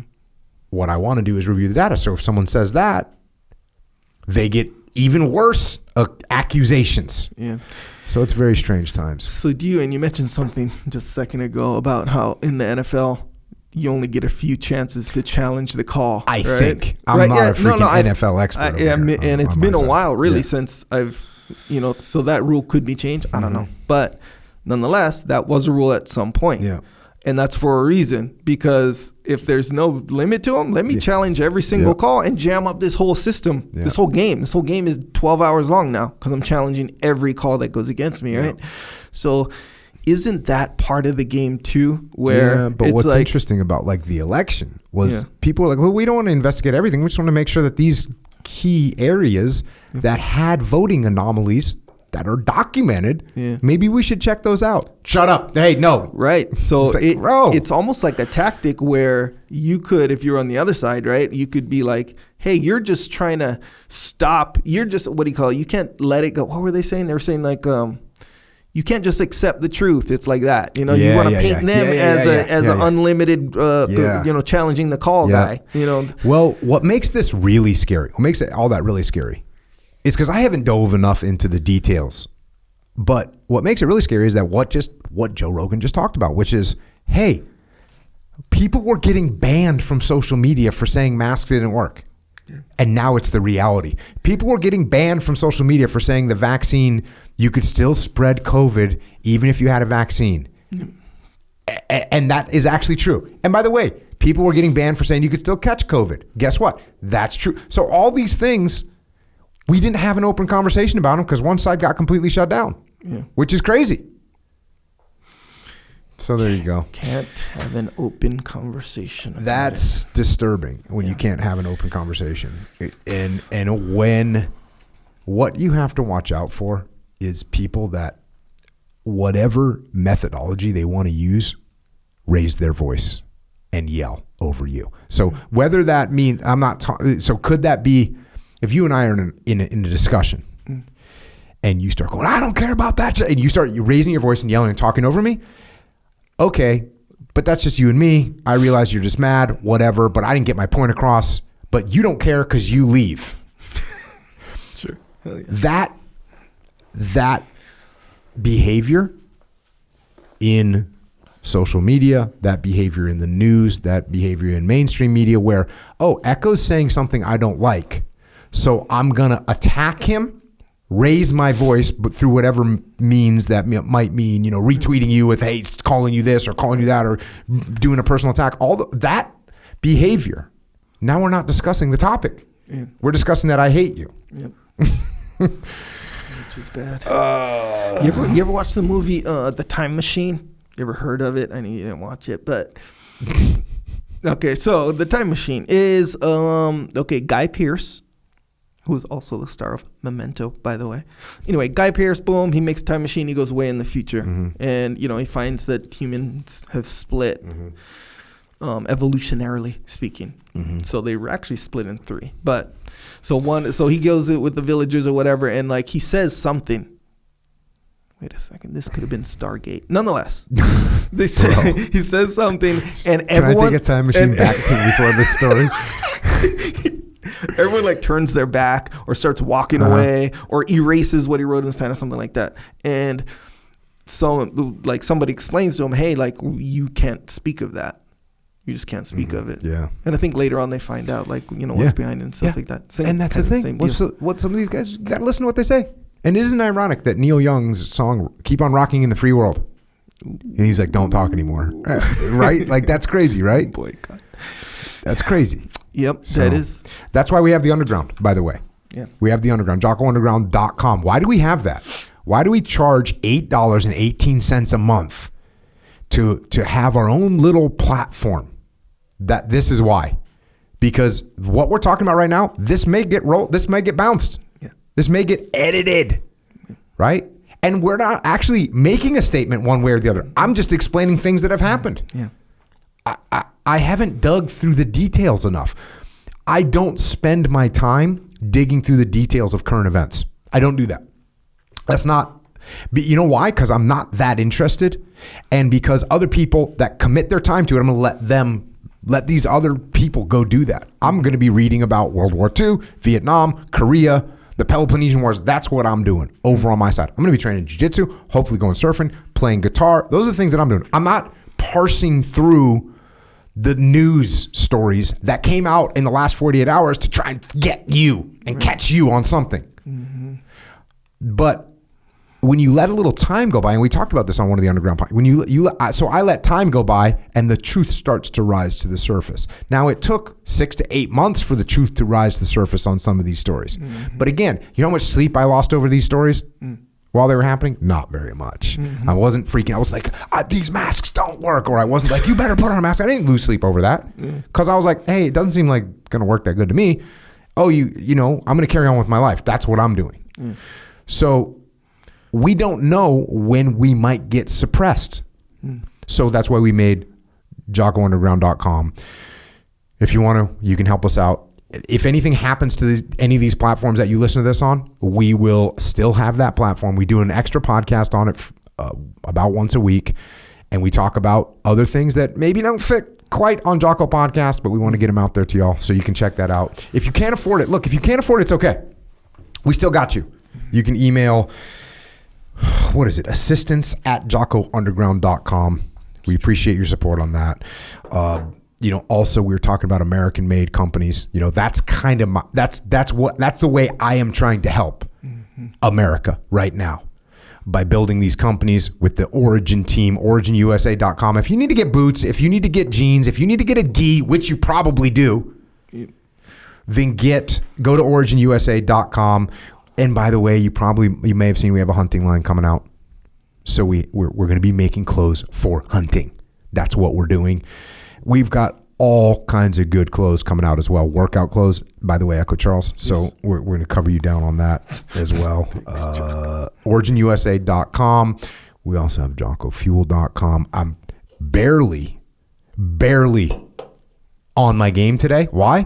I didn't sleep last night. Probably got 2 hours, maybe 2.5.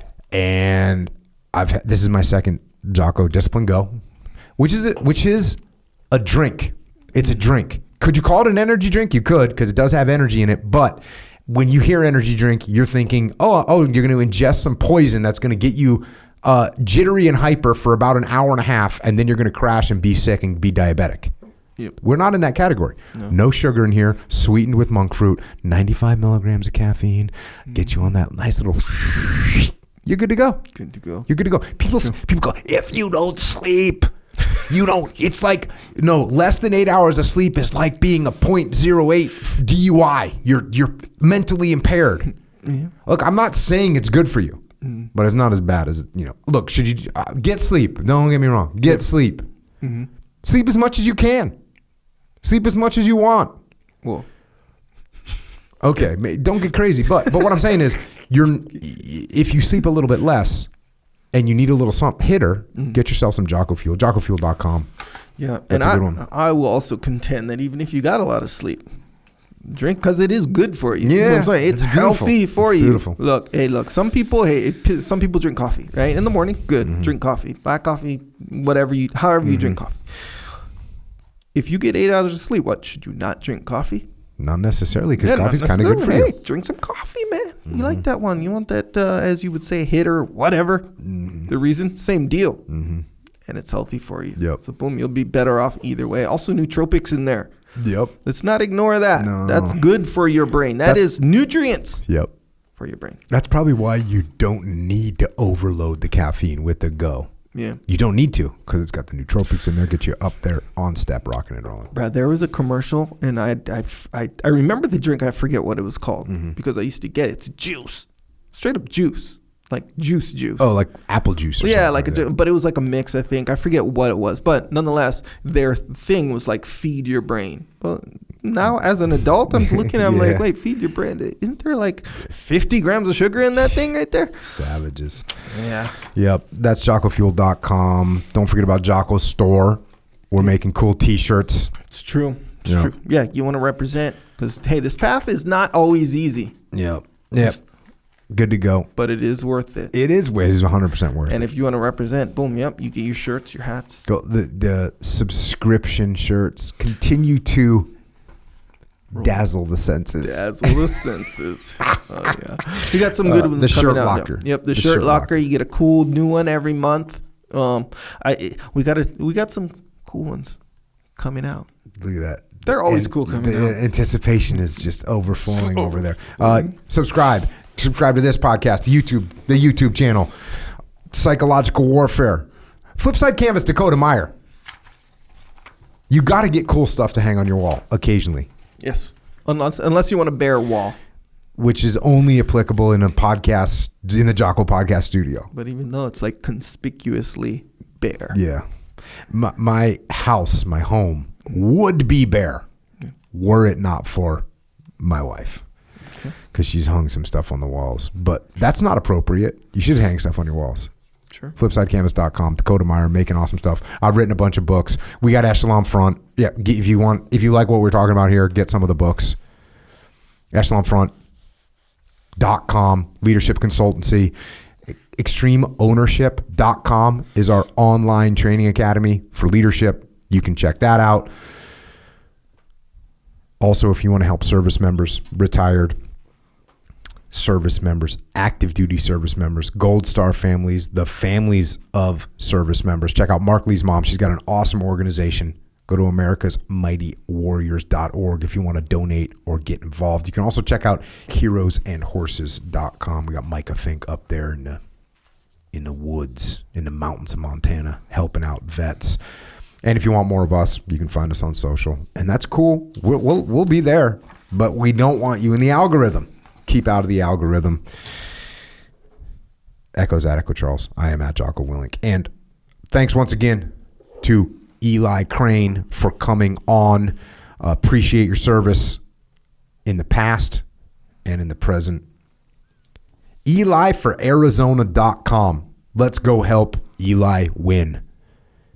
And to the soldiers, sailors, airmen, and Marines out there protecting our flag around the world, thank you.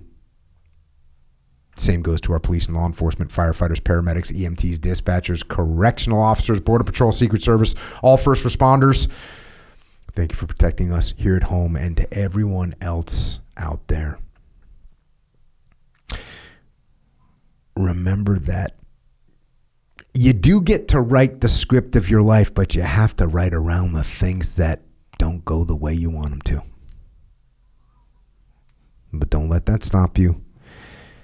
Instead, take ownership and counterattack those things that aren't going the way you want them to by going out every day and getting after it. And until next time, this is Echo and Jocko.